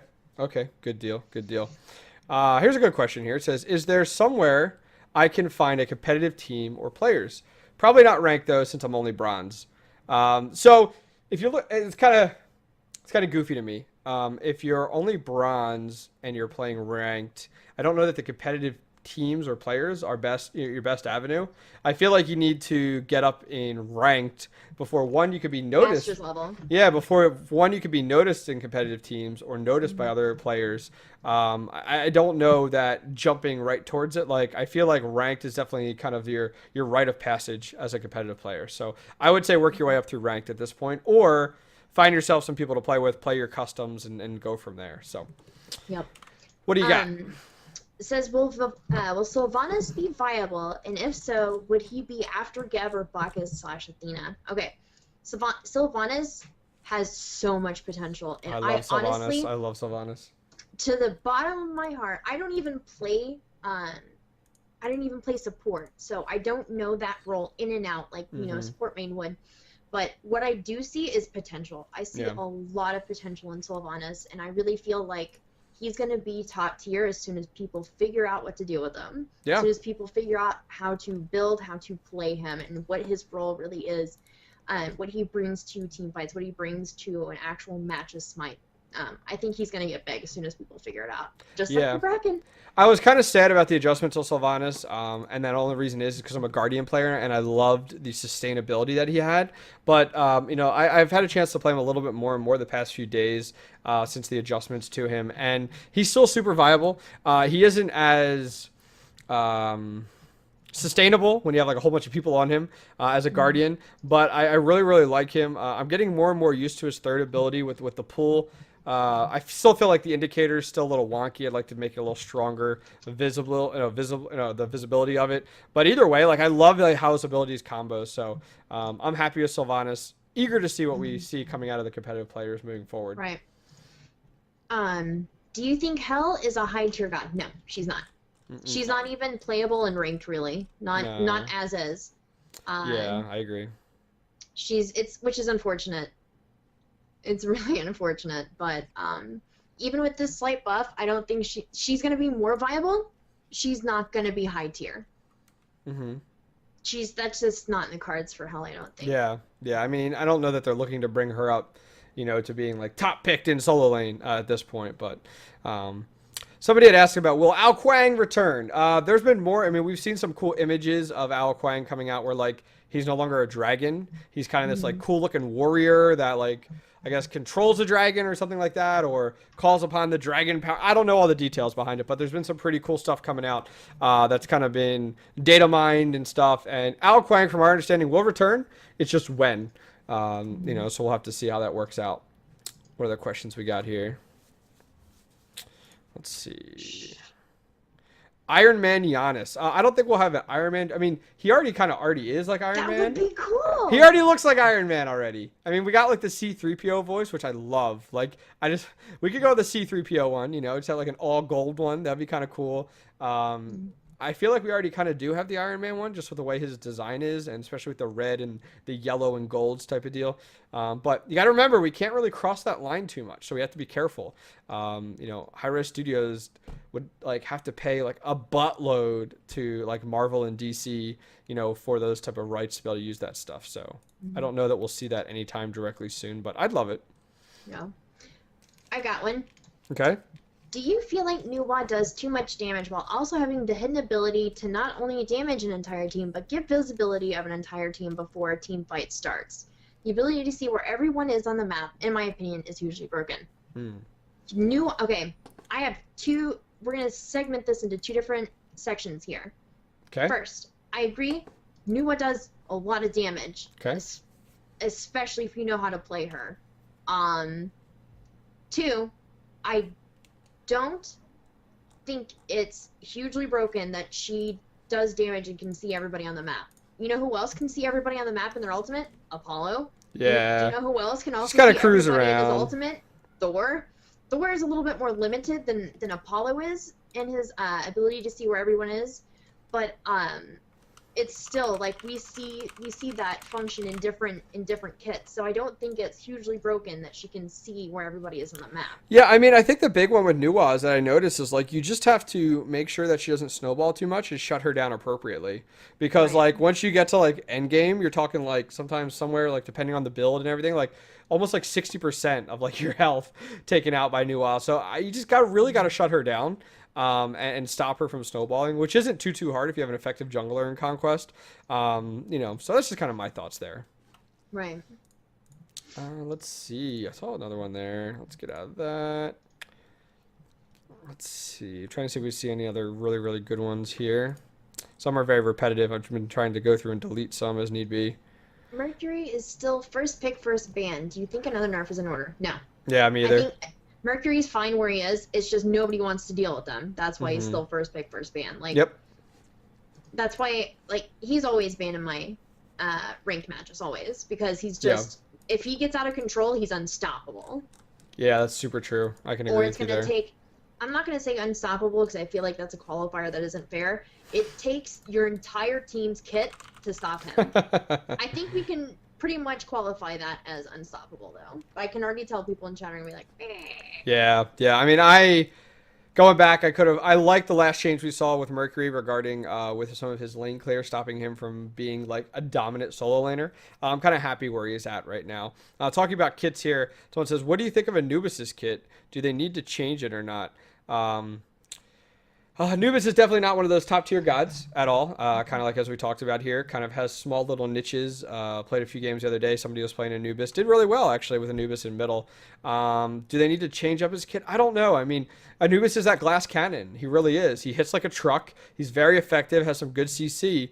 But because he's a glass cannon, he has no survivability. So it just makes it super tricky to play him. Even if you decide to waste one of your abilities and get like a combat blink. So I don't know. What are your thoughts on Anubis? I have something to add to that. Go for it. He's a glass cannon, just like Hebo. But do you know what the difference between Hebo and Anubis is? And why Hebo is picked more often than Anubis? It's because mobility. Yep. Hebo has an ability built Golden into River. his kit where he can move places a lot quicker. Yeah. Anubis has none of that. Yeah. So that's the reason why, like, Hebo and Anubis are both very much the same in the sense that they are glass cannons, but the reason why Hebo is chosen more often, not only does he have the 3 ultimates, which arguably Anubis does as well, but he's got the mobility. He's got the mobility not only from his 2, but also from his ultimate. Okay. So he can get in and out of situations. Anubis stands still for 2 of his 4 abilities. So that would work. that's the difference. Yeah. That's the difference between Hebo and Anubis. Here's a good one, actually. I think I commented on this last week or on another show. It says, what do you think of a skin for Guan Yu, the Ghost Rider, for his ultimate with riding a motorcycle? I think that'd be awesome. Like, I'd love to see that. Really cool. That would be perfect for around Halloween. You know, being able to do Ghost Rider, which would be really sweet. You could go ahead and the motorcycle with, you know, guy in your leather jacket.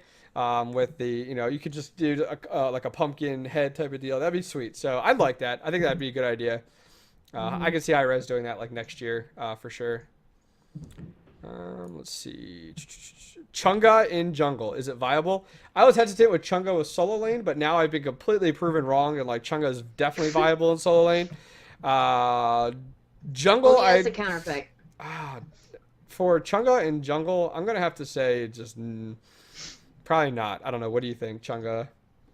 Jungle. That may work in like pub games. That may work for a pub stomper. It's not viable competitively. Yeah, I can agree. All right, guys, we'll go ahead and take 2 more questions each. So we'll take 4 questions total. Smitten, why don't you go ahead and pick your 2 questions here?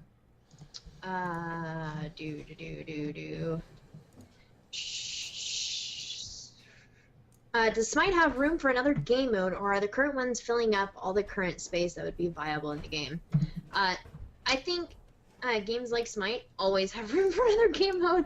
I'm like, the one game mode that I've been preaching for, like, since the day I started Smite is a capture the flag. I want a Warsong Gulch for Smite. Yeah, I would like a large map like that. I think that would be awesome. I'd rather see that than... I mean, you could even do that as your 10 versus 10 compared to just, like, going with, like, an arena-style one. Yes. I feel like that would be, like, really great. Like, I'd really like that. I wanted the ability to have like 20 gods against 20 gods. Oh. I know people are sitting there like, oh, that'd be awful. You'd just Yeah. be CC's Sun Chain for like 7 years. That's fine, but like the scientist part of my brain is like, that could also be really cool. Yeah, Like, I mean, think yeah. we're missing out when I feel like we may. I'm gonna qualify that we may be missing out.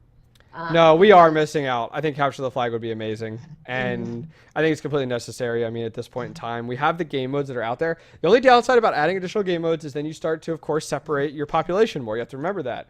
The more and more game modes you have, the more population splits there are, so there's less people playing your individual game mode. So something to keep in mind there. Really?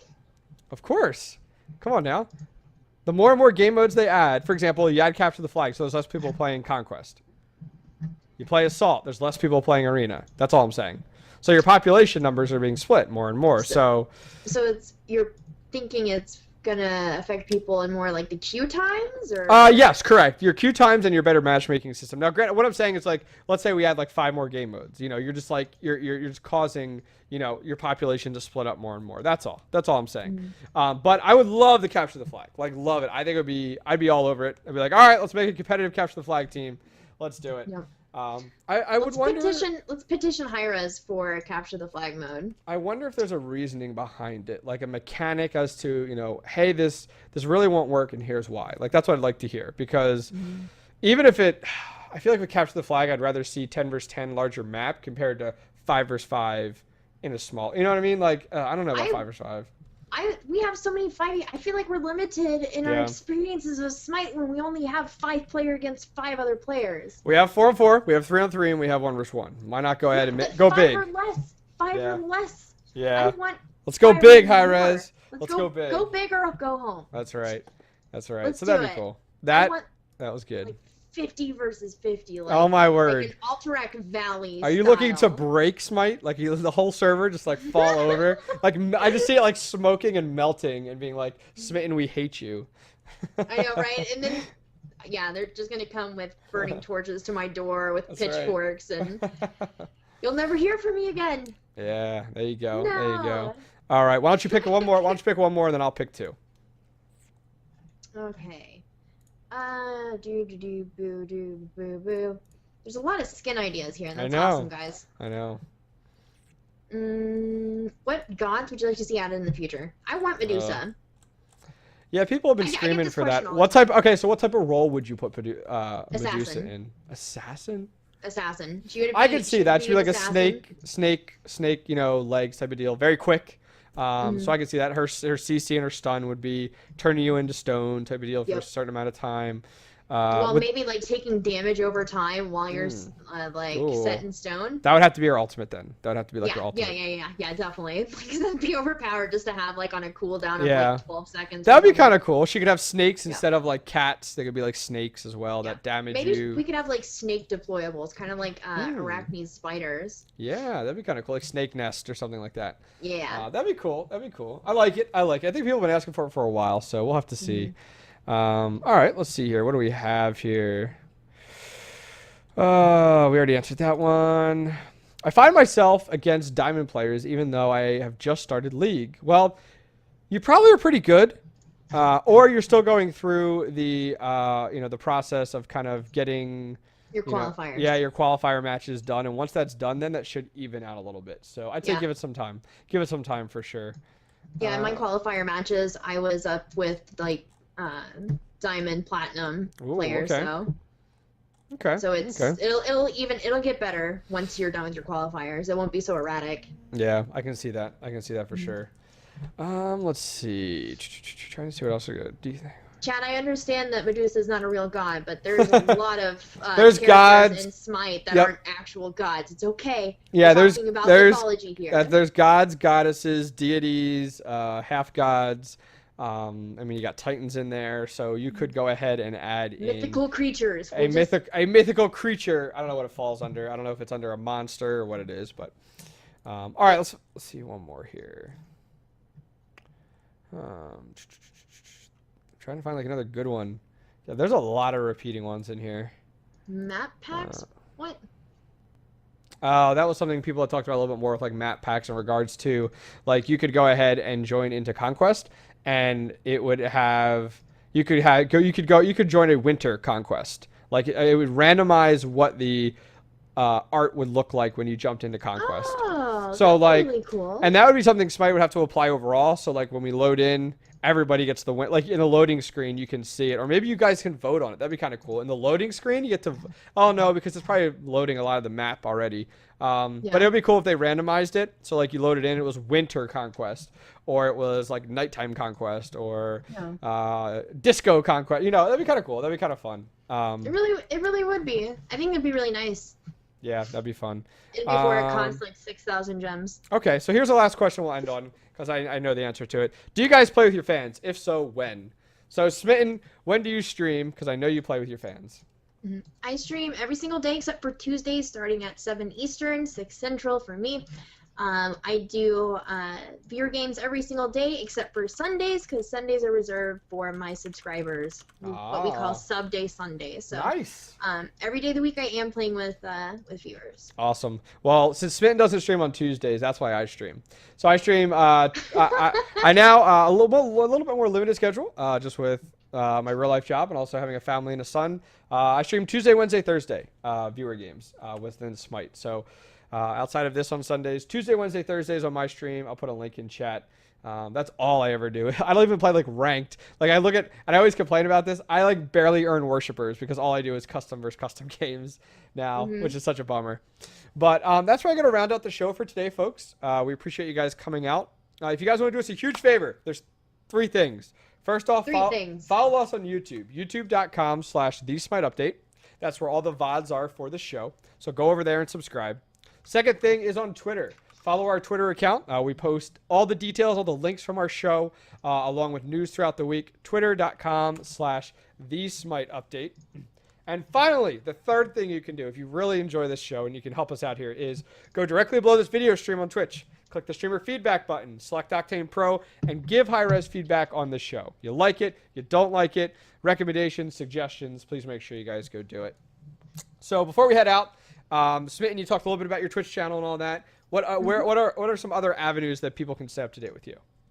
YouTube. I have been posting videos more regularly.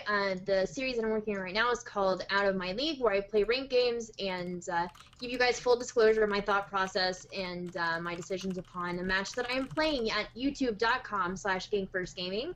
You can find me on Facebook. Our fan page is facebook.com/GameFirstGaming. You can follow me on Twitter @SmittenGFG, and you can come hang out with me on Twitch at twitch.tv/Smitten. Awesome. For myself, guys, it is twitter.com/OctanePro, SCII. So please check me out on Twitter. Posting all day long. I'm like addicted to TweetDeck when I'm at work. It's ridiculous. It really is. I have like all these columns up. I'm like, oh, what's going on here? What's going on here? Also on YouTube, youtube.com/OctanePro, SCII. So check that out if you guys don't mind. Furthermore, guys, special thanks to Hi-Rez Studios for allowing Smite Update show to air live on Smite Game every week at 5 o'clock p.m. Eastern. So thank you to Hi-Rez Studios. Once again, guys, we appreciate you guys coming out. That's going to go ahead and wrap up the show for myself, for F.Dot, and also for Smitten. Thank you guys very much.